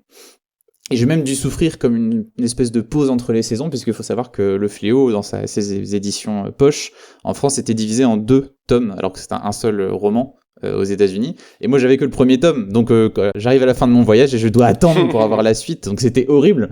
Et j'en étais même où mon père avait justement chopé le bouquin, celui pareil, il n'avait plus rien à lire, on était à se faire des théories, genre tu penses qu'il va faire quoi, machin, et tout. Donc en fait, j'ai vraiment eu l'expérience du visionnage de série sans regarder de série, avant de l'avoir vraiment vécu. Et quand j'ai regardé Lost, j'ai été frappé parce que déjà, Lost, c'est une série qui fait référence au Fléau, hein, il y a des personnages, par exemple le personnage de Charlie, c'est un décalque d'un personnage du Fléau, et c'est une référence qui est avouée par Lindelof, et par, de toute façon, Lindelof, Abrams, tout ça, c'est des gens qui sont des fans de Stephen King et de ce bouquin en particulier. Et on retrouve même des choses, puisque bon, dans Lost, l'antagoniste final, c'est un homme en noir, c'est le cas du Fléau, il y a vraiment cette opposition entre deux figures, enfin bon, il y a énormément de points communs, mais plus que ça, en fait, quand j'ai vu Lost, j'ai retrouvé justement le plaisir que j'avais lu dans cette lecture du Fléau, de voir les personnages se développer vraiment sur le long terme, évoluer, la manière dont les mystères étaient révélés, le plaisir du cliffhanger et un peu, vous savez, de la frustration de l'interruption, quoi. On te donne des infos, on t'en retire, il va falloir attendre pour aller plus loin. Et en fait, du coup, donc c'est avec Lost que j'ai appris, pourquoi j'aimais les séries, ce que c'était qu'une série, comme art du temps, de la variation, mais aussi parce que j'y ai retrouvé ce que j'avais découvert avec Le Fléau. Donc mon premier souvenir, c'est Lost, mais d'une certaine manière, c'est un peu aussi cette série que je m'étais faite dans ma tête avec Le Fléau et que j'ai retrouvé à travers Lost. Ouais, c'est ça, c'est vraiment le format qui t'a frappé sur cette série-là. C'est ça. C'est ça. Série qui est dispo aujourd'hui sur Disney+, qui, je dis ça parce que je me la suis refait également. Moi, c'est une série que j'ai aussi pris goût pour à revoir adulte, on va dire, aujourd'hui, parce que ça faisait quand même quelques années. La première fois, Briac, rappelle-toi, c'était sur tes conseils, parce que j'avais dit oui, mais il paraît que la fin, elle est pas ouf et machin et trucs. Et tu m'avais dit, qu'est-ce que tu m'as giflé à ce moment-là? Oui, j'étais très violent à l'époque. Et on s'était refait, on avait revu le dernier épisode ensemble, je me souviens. Mon petit appart, tiens.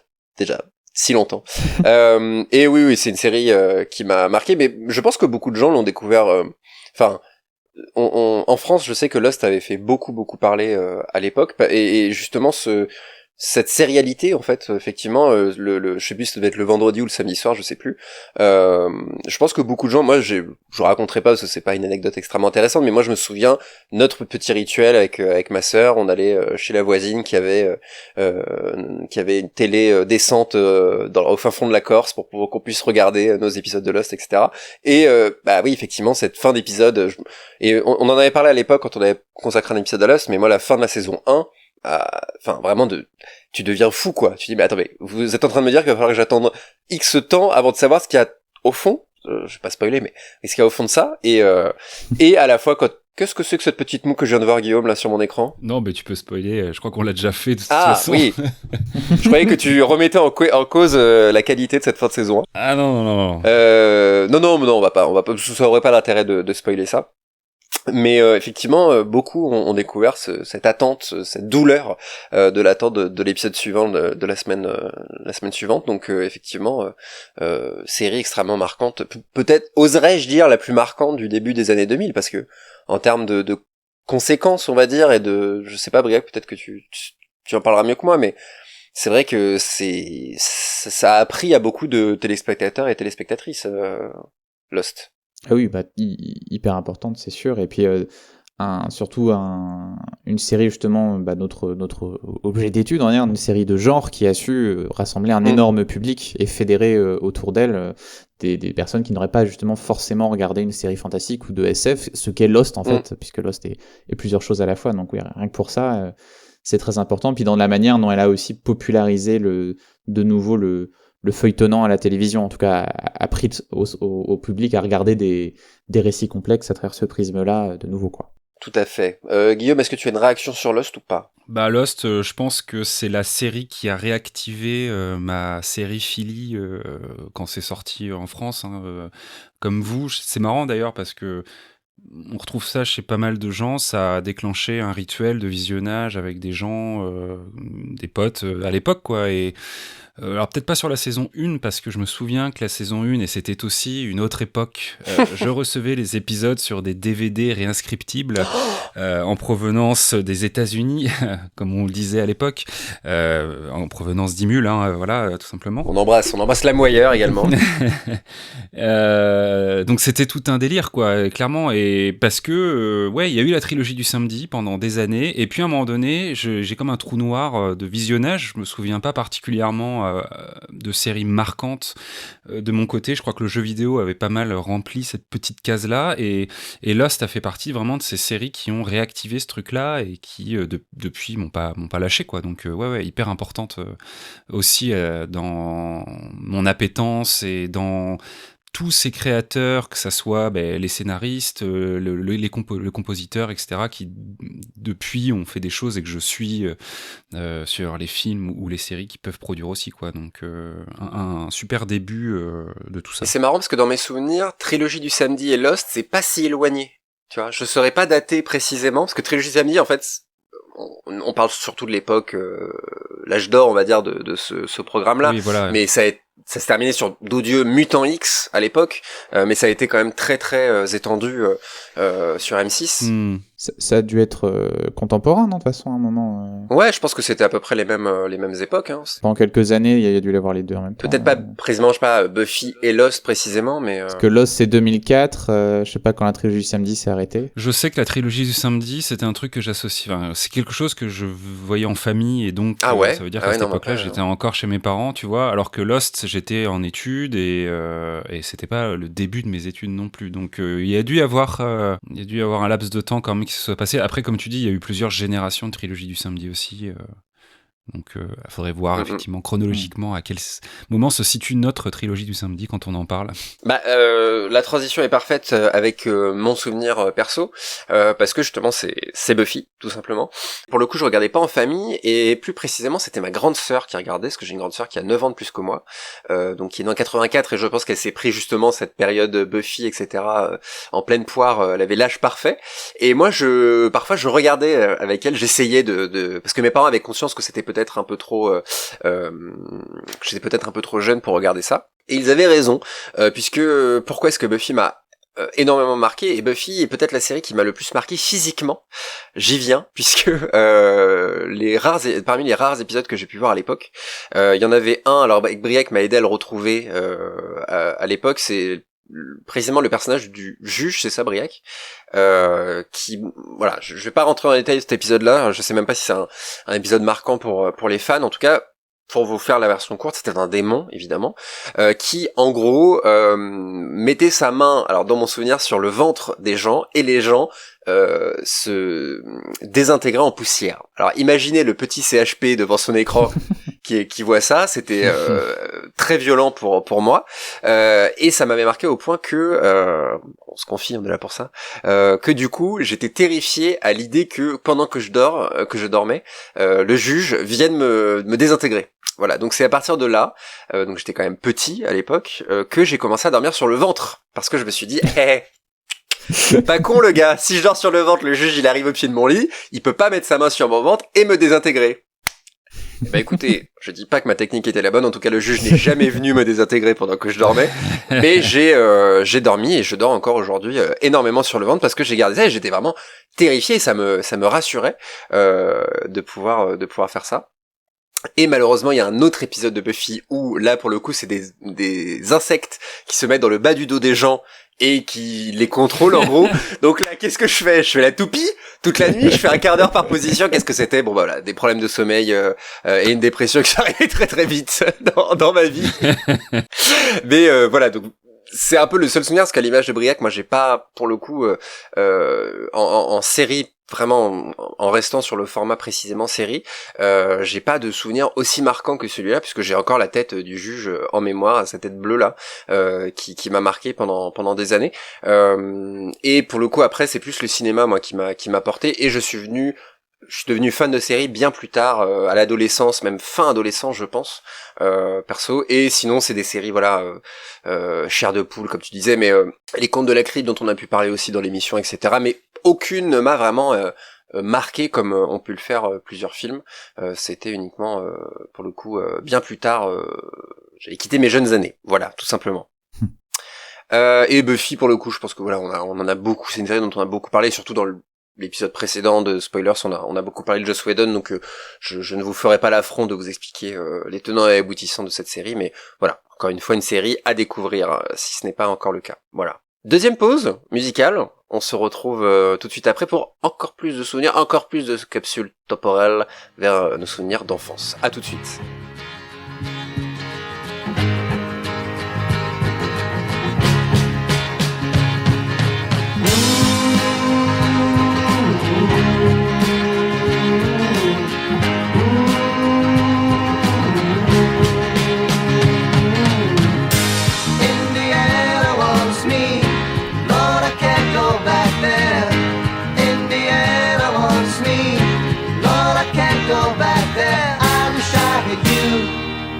Talk to.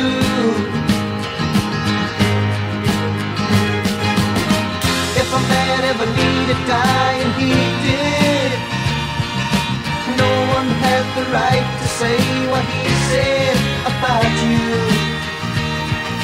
and it's so cold and lonely here without you. Out there the laws are coming, I'm scared and so tired of running. Indiana wants me, but I can't go back there. Indiana wants me, but I can't go back there. I wish I had you to talk to.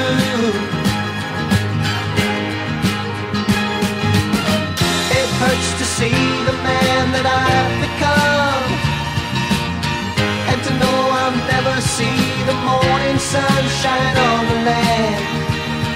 I'll never see your smiling face or touch your hand. If just once more I could see you, our home, and our little baby. Indiana wants me, but I can't go back there. Indiana wants me, but I can't go back there.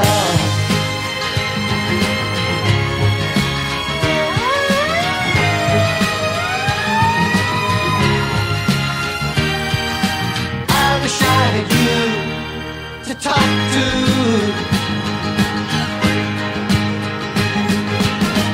I hope this letter finds its way to you.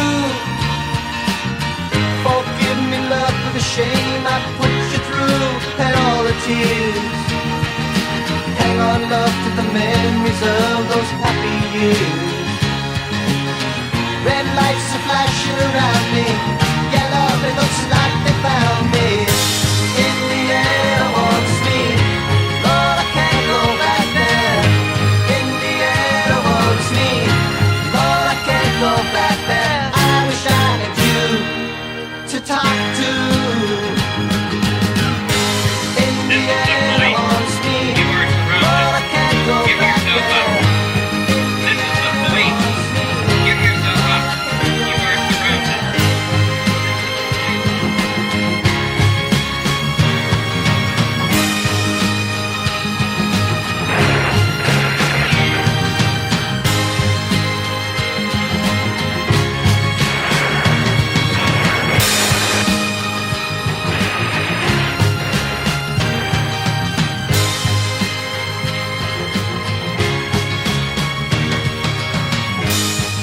De retour dans l'émission Spoilers avec cet épisode spécial souvenirs séries, les séries qui nous ont marqués, que ce soit dans l'enfance ou voilà, on en a parlé un petit peu plus tard dans nos vies, mais en tout cas voilà, qui nous ont laissé un souvenir marquant. On enchaîne avec Manu du Coin Pop. Déjà merci à lui de nous avoir envoyé sa série souvenir.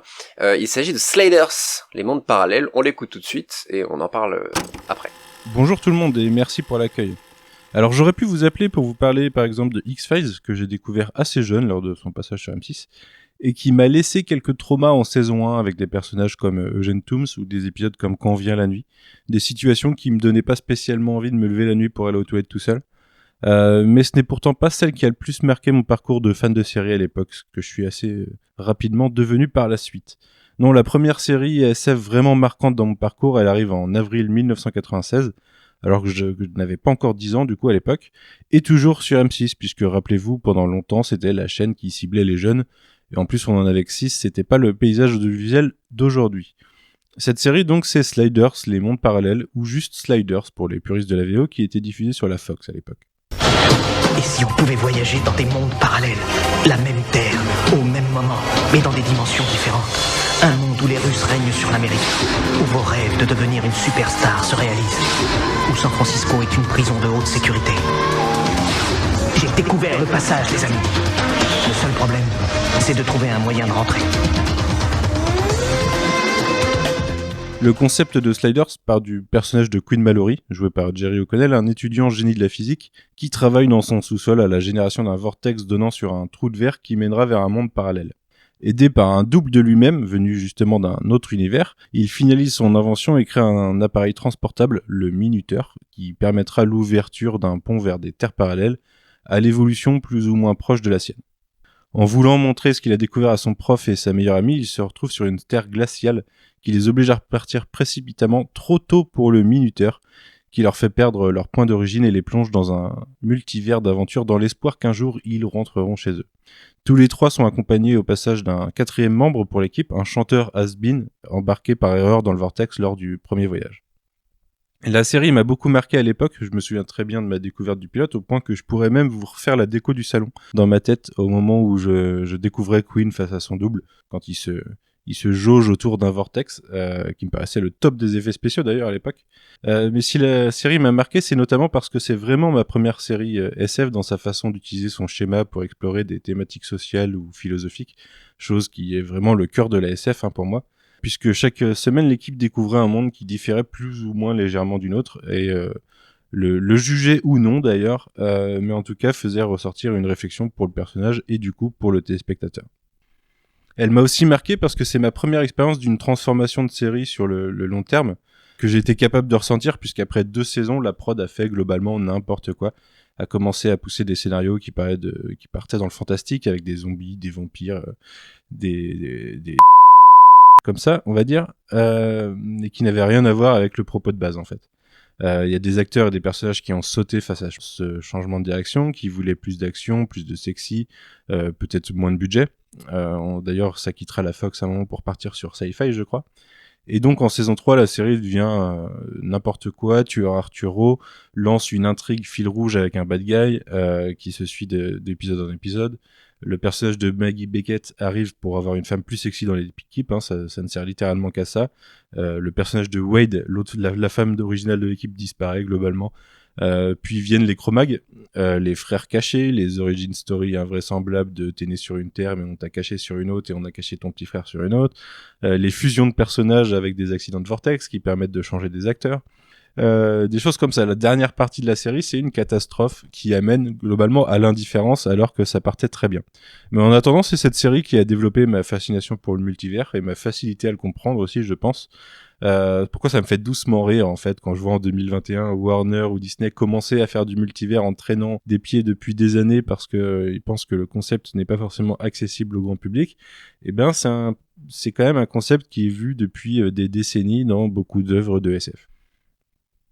C'est aussi la série qui, selon moi, mériterait un reboot face à toutes les séries qui en ont aujourd'hui inutilement, puisque le concept est bon en fait. Il suffit juste de pas partir dans une mauvaise prod, et même les plus mauvais fils rouges pourraient être réadaptés en quelque chose d'intéressant, notamment je pense aux Cro-Mags qui ont donné quelque chose de catastrophique sur les 2 dernières saisons, qui sont des sortes de nazis interdimensionnels. Alors même à l'origine c'est le même Queen qui a aidé le Queen de la série à créer son minuteur, qui va aider les Cro-Mags à trouver le voyage interdimensionnel. Derrière, c'est Redcon globalement parce que ça ne veut plus rien dire. Mais ce gimmick de la semaine des Cro-Mags, c'est quelque chose qui, aujourd'hui, bien traité sur toute une saison, pourrait être intéressant.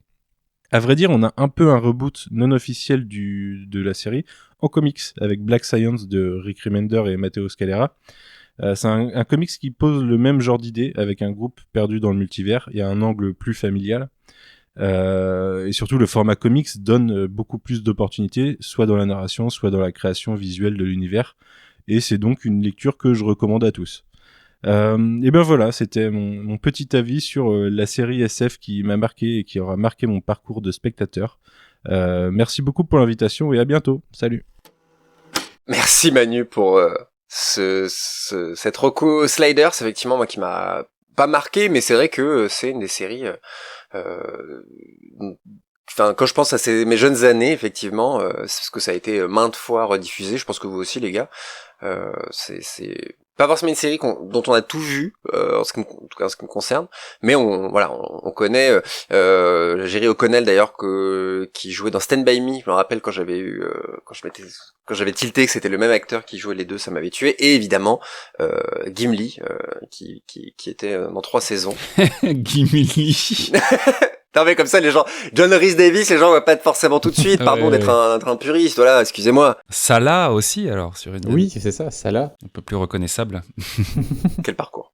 Donc Sliders, est-ce que vous avez c'est une série, pour moi c'est un peu la même vibe, c'est pré trilogie du samedi quand même, on sent les années 90 dans tout ça, mais est-ce que vous avez beaucoup vu, est-ce que Briac tu dois en parler pour ta thèse aussi, voilà, Non, alors moi très peu de souvenirs, je crois que j'ai presque jamais regardé, juste un souvenir, c'était un générique en 3D, non? C'était dans un tunnel, ou c'est pas cette série-là? J'ai un souvenir d'un terrible vortex. Ouais, c'est ça, c'est un espèce de ça.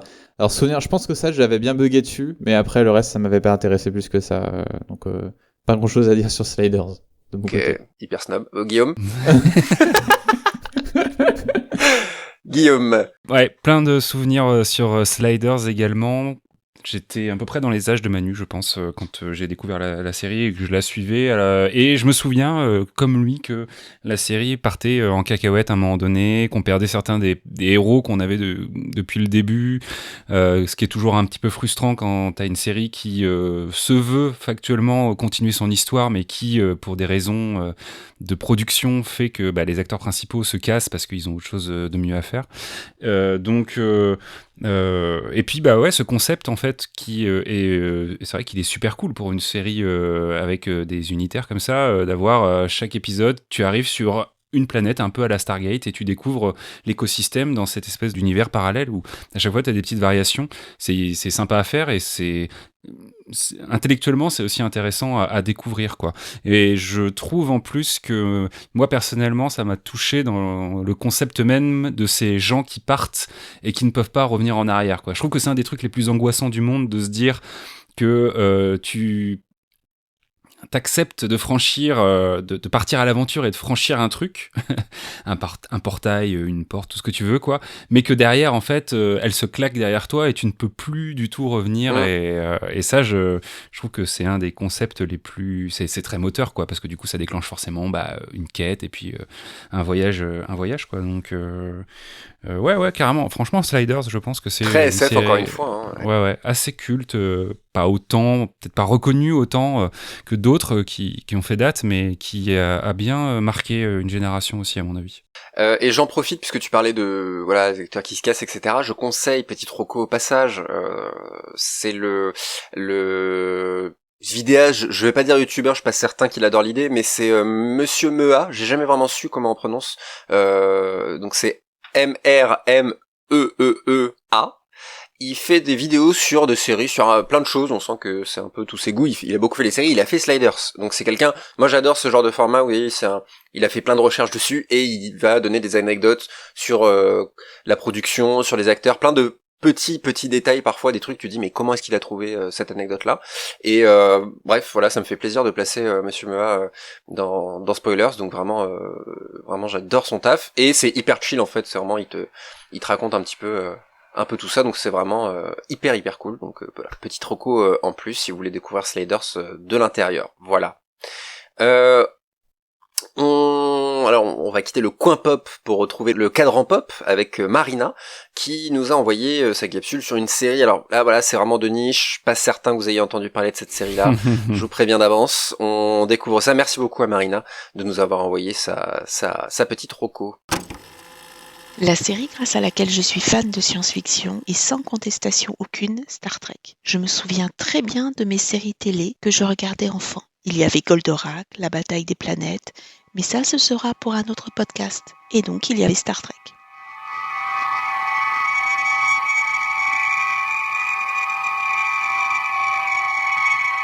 À l'époque, nous regardions Starsky et Hutch en famille le dimanche après-midi sur TF1. Et un jour, pas de Starsky et Hutch, mais à la place, la passerelle d'un équipage haut en couleur, voyageant à bord d'un vaisseau spatial, vivant des aventures extraordinaires à l'autre bout de l'univers. Ce que petite fille j'ignorais, c'est que TF1 avait choisi 13 épisodes, piochés au hasard dans les 3 saisons qui composent la série d'origine. Un choix fait en dépit du bon sens lorsqu'on regarde la liste. Il n'y avait pas beaucoup de classiques, et on se demande comment s'est donc fait le choix complètement arbitraire. Alors, est-ce que ma famille est tout à coup devenue fan de SF et est-ce que nous avons tous regardé Star Trek ensemble ? Eh bien, pas du tout. Ils ont plutôt déserté le canapé et je suis restée seule à suivre les aventures de l'Enterprise. Mais quel plaisir je prenais à les suivre chaque semaine du haut de mes 7 ans. Avec mon regard d'enfant, je ne voyais que les personnages qui me fascinaient. Un officier scientifique aux oreilles pointues. Et qu'est-ce que j'ai été charmée par ses oreilles et ses sourcils en accent circonflexe. Dessiner des oreilles pointues et des sourcils en accent circonflexe a été ce que j'ai fait pendant toute mon enfance et mon adolescence. Et ça a été vraiment le témoignage de ma tendresse envers Spock. J'étais amoureuse du capitaine Kirk. Et lorsqu'il embrassa Uhura, le personnage auquel je m'identifiais le plus, c'est un peu comme s'il m'embrassait moi. Je guettais les apparitions d'Uhura dans tous les épisodes et j'étais extrêmement déçue lorsqu'elle ne faisait que de courtes apparitions. Plus tard, j'ai pu voir toute la série dans l'ordre, sur la 5 notamment. Mais ici, je vais m'attacher à parler de mes souvenirs d'enfance et de ce qui fait que je suis devenue fan inconditionnelle de SF. J'adorais le fait qu'il y ait une scène teaser. Puis, il y avait l'accroche, parlant de mondes étranges, promettant des aventures et la fameuse mission de 5 ans. Space, the final frontier.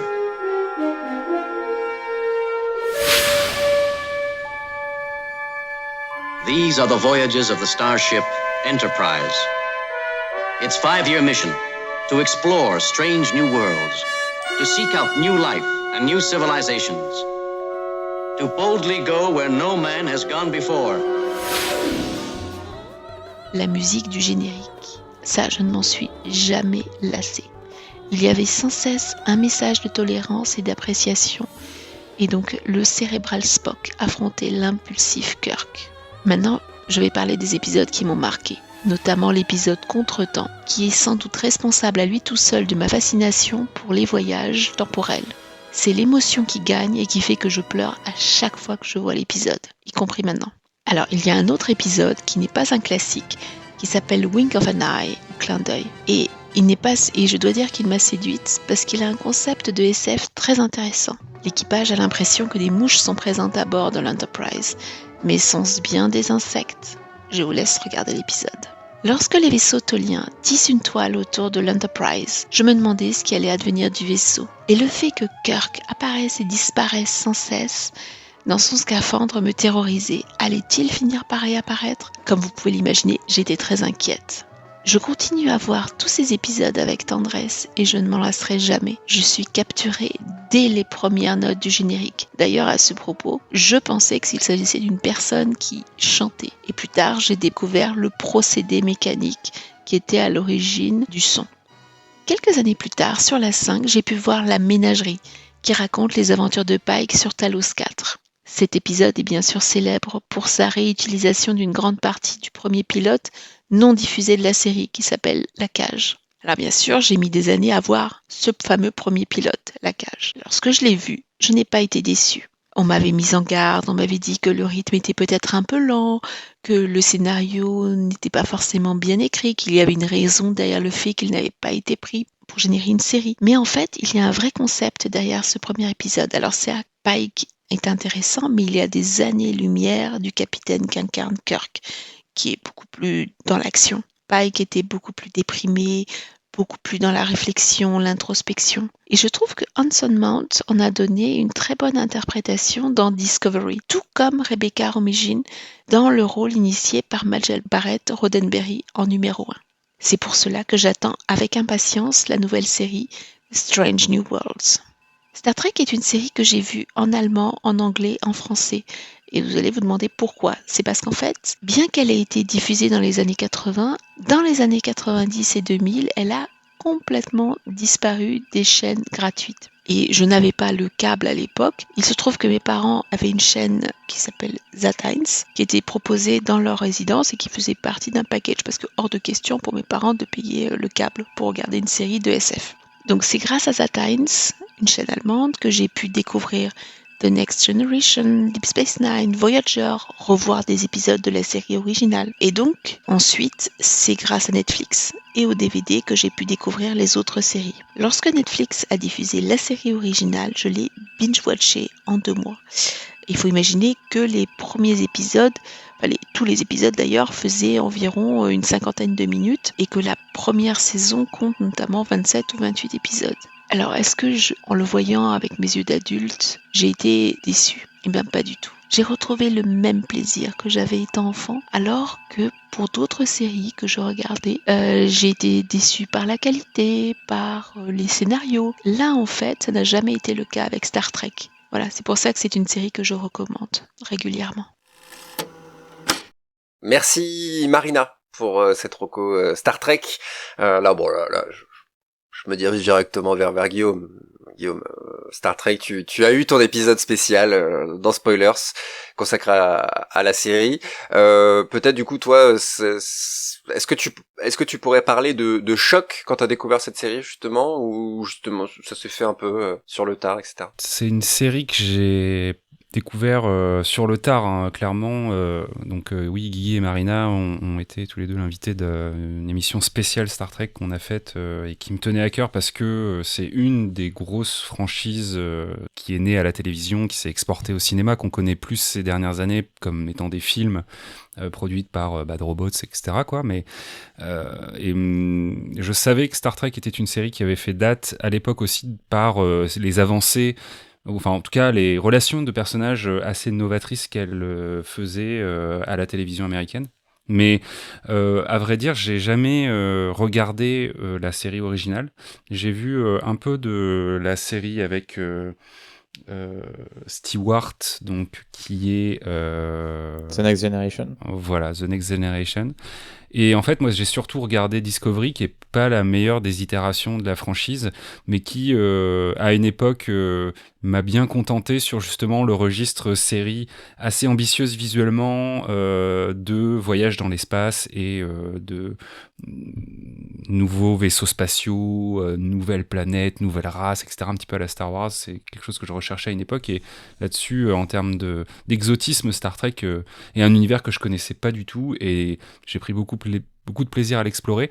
Un jour, quand j'aurai le temps, je regarderai ces vieilles séries parce que je sais qu'il y a parmi les meilleurs épisodes qui sont dans ces anciennes versions, ou en tout cas ces anciennes séries, voilà. Mais je connais assez peu, mais je pense que c'est vraiment quelque chose à découvrir, et je me le réserve pour un moment autre, quoi. Mais ça fait partie des pierres, des importantes pierres à l'édifice de la série, la pure de science-fiction. Alors, quoique, on pourrait en débattre, tu vas me dire, il y a aussi du fantastique, je pense, dans Star Trek, souvent. Mais donc, ça reste culte, ouais. Carrément culte, on pourrait presque dire sur Star Trek, effectivement. Briac, j'ai envie de te lancer comme ça, sans... Qu'est-ce que tu as à nous dire sur Star Trek? Est-ce que tu en parles dans ta thèse? Voilà, je vais poser la question systématiquement désormais. Non, je ne parle pas de Star Trek dans ma thèse. Quoique. En gros, moi, Star Trek, je me souviens avoir bien aimé quand il était sorti. Alors vraiment, je connaissais pas, hein, je voyais pas le premier film de J.J. Abrams. J'avais trouvé assez sympa. Ça m'avait un peu rendu curieux, mais j'avais pas trop eu l'occasion parce que il y a eu un moment où c'était assez difficile de les choper en DVD. Ça coûtait très très très très cher. Et alors maintenant c'est sur Netflix et tout, c'est plus facile. Mais je m'y suis mis un petit peu en fait quand j'ai regardé Battlestar Galactica, et après avoir vu que Ronald D. Moore, le showrunner, avait travaillé sur The Next Generation et Deep Space Nine. Donc j'ai vu quelques saisons de ces deux séries, mais aucune en entier, et vraiment juste des bouts, quoi. Donc je suis pas un expert, mais j'aime bien, et ça fait partie un peu des projets en tant que sériephile, d'un jour réussir à me faire tout Star Trek, même si bon, il y en a qui m'intéressent moins que d'autres, mais ouais, j'aimerais au moins en finir une en entier. J'ai tenté aussi, j'ai vu le fameux épisode de La Cage, mais maintenant c'est vrai que c'est hyper dense, quoi. Enfin, il y a plein de séries différentes, d'itérations, de saisons, etc. Donc c'est peut-être pas forcément le plus accessible, mais c'est évidemment culte parmi les cultes, hein. Évidemment, Star Trek, on y a consacré un épisode, on ne pouvait pas s'y soustraire, évidemment. Pendant également de Star Trek, pour le coup, c'est pas forcément en série que c'est le plus célèbre, mais plutôt au cinéma, mais il y a des très bonnes séries qui ont été faites dessus, et justement, il se trouve que c'est la série qu'a choisi Thibaut Claudel de Outrider, qui est République. On le salue. Et voilà, ceux qui connaissent les écrits et les podcasts de Thibaut savent à peu près, je pense, de quoi est-ce qu'il va parler. On le découvre tout de suite. Salut spoiler, c'est République du podcast Outrider dédié à la saga Star Wars, et puisqu'on ne se refait pas aujourd'hui, je vais vous parler de la première série SF qui m'a marqué et qui m'a fasciné, qui a généré tout un tas de souvenirs dans mon imaginaire, et c'est bien sûr une série Star Wars puisque c'est la toute première série d'animation Clone Wars qui a été créée, conçue, réalisée, orchestrée par Genndy Tartakovsky. Alors elle est d'abord sortie en 2003, Du coup, à cette époque, nous sommes entre les épisodes 2 et 3 de la saga, et ça tombe bien puisque George Lucas a l'intention de faire les ponts entre ces deux épisodes au cinéma, en nous proposant à la télévision un peu plus de contenu sur cette fameuse guerre des clones. Et donc l'adolescent que je suis à l'époque a très envie de découvrir cette série, sauf qu'elle n'arrive que quelques années plus tard sur une chaîne publique en France, puisqu'elle arrive en 2003 aux États-Unis et en France sur Cartoon Network, mais elle arrive seulement en 2005, en mai 2005, donc juste avant la revanche des Sith, sur M6. Et donc, pendant ces 2 longues années qui séparent un petit peu la diffusion sur Cartoon Network de M6, je faisais tout pour essayer de tomber sur des épisodes lorsqu'on allait dans des hôtels, lorsqu'on allait chez des amis, lorsqu'on louait des maisons pour les vacances. Je regardais toujours s'il y avait le câble, s'il n'y avait pas Cartoon Network, et donc potentiellement Clone Wars à se mettre sous la dent. C'est comme ça que j'ai vu quelques épisodes de manière assez fragmentée en fait, avant de découvrir toute la série lorsqu'elle a été diffusée en mai 2005 sur M6. Donc, pour la petite anecdote, à l'époque j'habitais dans les Vosges, et il se trouve que dans les Vosges, même avoir la 6 demandait d'avoir une certaine forme d'antenne, de boîte, je ne sais plus exactement comment ça fonctionnait. Tout ça c'est de la vieille technologie, mais c'est pour vous dire qu'à l'époque, quand un nouveau produit Star Wars sortait, on l'avait pas forcément aussi rapidement que de nos jours. Au-delà de cette péripéties technologiques, on peut retenir que cette série, justement, elle se consomme un petit peu comme je le faisais ça et là par différents épisodes, puisque ils sont plutôt anthologiques, ces différents épisodes, en tout cas surtout dans la première des 2 saisons, sachant que ces 2 saisons, il y a une saison 3, techniquement, en fait, c'est un petit peu plus compliqué que ça, mais ce sont des épisodes de 3 minutes, puis des épisodes de 12 minutes, si je ne dis pas de bêtises. Donc ça se consomme assez rapidement, et avec à chaque fois des personnages, des intrigues, et on va dire un souffle très différent selon ce que Genndy Tartakovsky avait envie de raconter. Ça se densifie sur la fin, et donc dans cette fameuse saison 3 qui en fait raconte l'enlèvement de Palpatine sur Coruscant. Donc c'est le tout début de la revanche des Sith pour ceux qui connaissent bien la saga Star Wars. En dehors du coup du format qui est assez intéressant, il y a aussi tout le contenu, parce que c'est une série qui, comme souvent chez Genndy Tartakovsky, en fait, passe beaucoup par le mouvement, et par une sorte d'économie, voire d'absence de mots. Il y a des épisodes qui sont muets, il y a des épisodes où ça parle forcément très peu, et pourtant on nous dit beaucoup de choses, et c'est ça que j'ai toujours apprécié, parce que Star Wars, et particulièrement la prélogie, va souvent se perdre dans des détails politiques, technologiques, du contexte, des choses que nous les fans on adore. À l'inverse, Genndy Tartakovsky dans sa série, lui, il prend le ballon, il commence à jouer avec et à faire des trucs complètement incroyables. Et c'est vrai que ça m'avait fasciné quand j'étais jeune, de tomber notamment sur l'épisode que beaucoup de gens connaissent et adorent, où Mace Windu se retrouve au milieu d'une armée de droïdes sans son sabre laser, et donc est obligé d'utiliser la force d'une manière particulièrement créative. J'en dis pas plus pour ceux qui n'auraient pas encore découvert cette série-là. Et il y a beaucoup de petites trouvailles comme ça, des combats sous l'eau, les gestes et les mouvements des clones qui sont hyper millimétrés, qui font vraiment très plaisir, et toujours un peu l'humour ou le grotesque qui peut parfois être très touchant aussi, de Tartakovsky, qui est un immigré russe, je le rappelle, et qui a été pas mal éduqué par les cartoons américains de l'âge d'or. Et donc il y a beaucoup de choses qui sont aussi assez amusantes, ou assez même terrifiantes aussi, selon les épisodes. Des moments très forts aussi, des trouvailles comme on en a vu depuis ensuite dans la post-logie ou les nouveaux films de Disney, mais je crois que c'est la première fois que par exemple il y a des espèces de détails très samouraïesques. C'est pas étonnant de la part de Genndy Tartakovsky, qui a quand même fait une série qui s'appelle Samurai Jack, mais on a un moment, un combat au sabre laser, où on va voir des gouttes de pluie tomber petit à petit sur le sabre laser et s'évaporer, et ce genre de petits détails hyper croustillants qui ont vraiment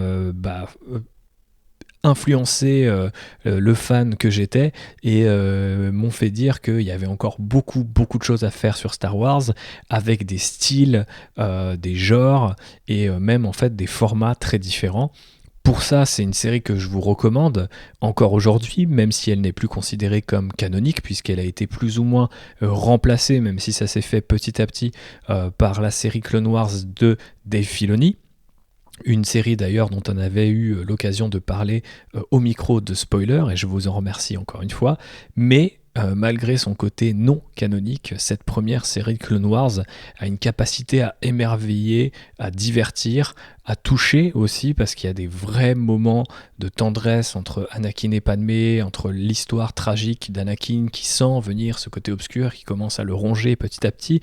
Enfin, il y a énormément de choses à se mettre sous la dent dans cette série, malgré eh bien, sa rapidité, son format et son animation aussi, qui pour beaucoup à l'époque semblait dérouter. Pour cela et pour plein d'autres choses encore, plein de petites surprises que j'ai très envie de vous spoiler, mais que je vous laisserai découvrir bien rapidement, puisque la série devrait être disponible sur Disney+ après un petit retard.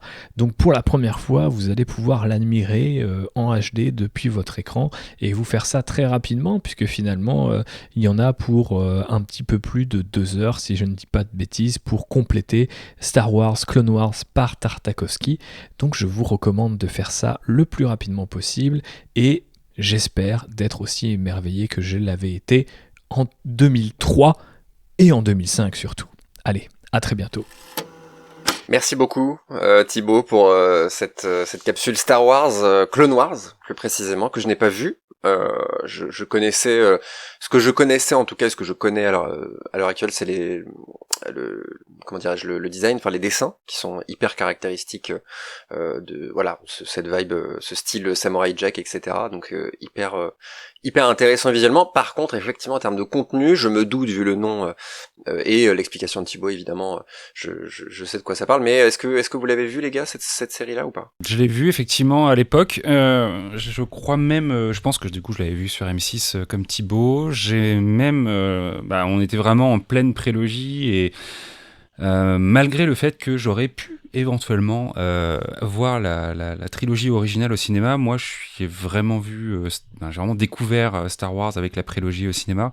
Donc j'étais dans ma période fan assez hardcore de l'univers et je pense avoir même les DVD du coup de cette série Clone Wars quelque part dans un coin de mon étagère. Donc j'avais grandement apprécié. C'était assez nouveau à l'époque, même si il y a des segments animés dans le Christmas Special des années 70.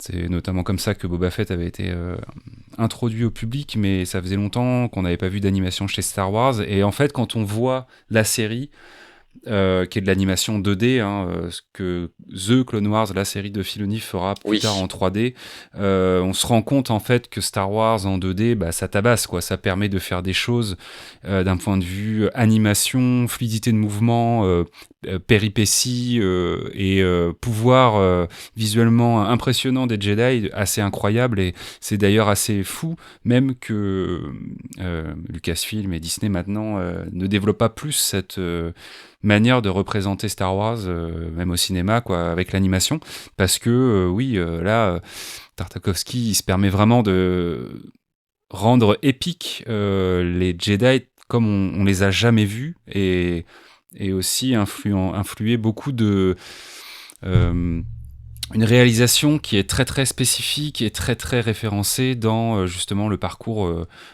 qu'ont les personnages. Il y a beaucoup de gens qui disent que cette série permet de mieux comprendre comment Anakin devient Dark Vador, alors que les films ellipsent énormément de choses dans la construction psychologique que le personnage peut avoir entre l'épisode 2 et l'épisode 3, et justement cette série elle comble énormément les trous, et elle le fait de manière qui sont en plus jugées souvent assez qualitatives et très pertinentes, quoi.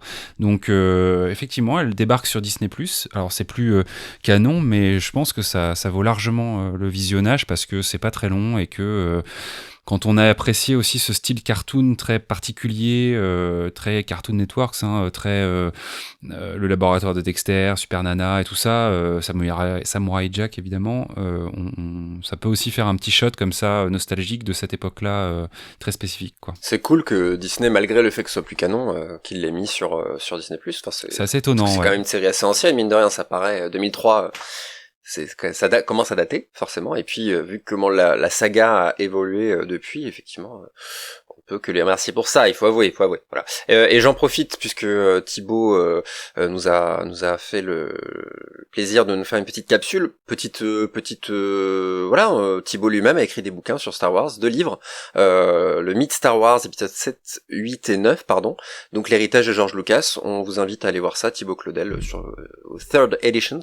Vous trouverez ça facilement. Et voilà, donc c'est quelqu'un qui connaît très très bien son sujet et qui sait donner envie de regarder et de découvrir tout ce qu'il y a à découvrir au-delà des films dans l'univers de Star Wars. Voilà, merci encore à lui et merci à celles et ceux qui nous ont envoyé leur capsule pour cet épisode un peu spécial, une forme qu'on n'a pas fait jusqu'ici.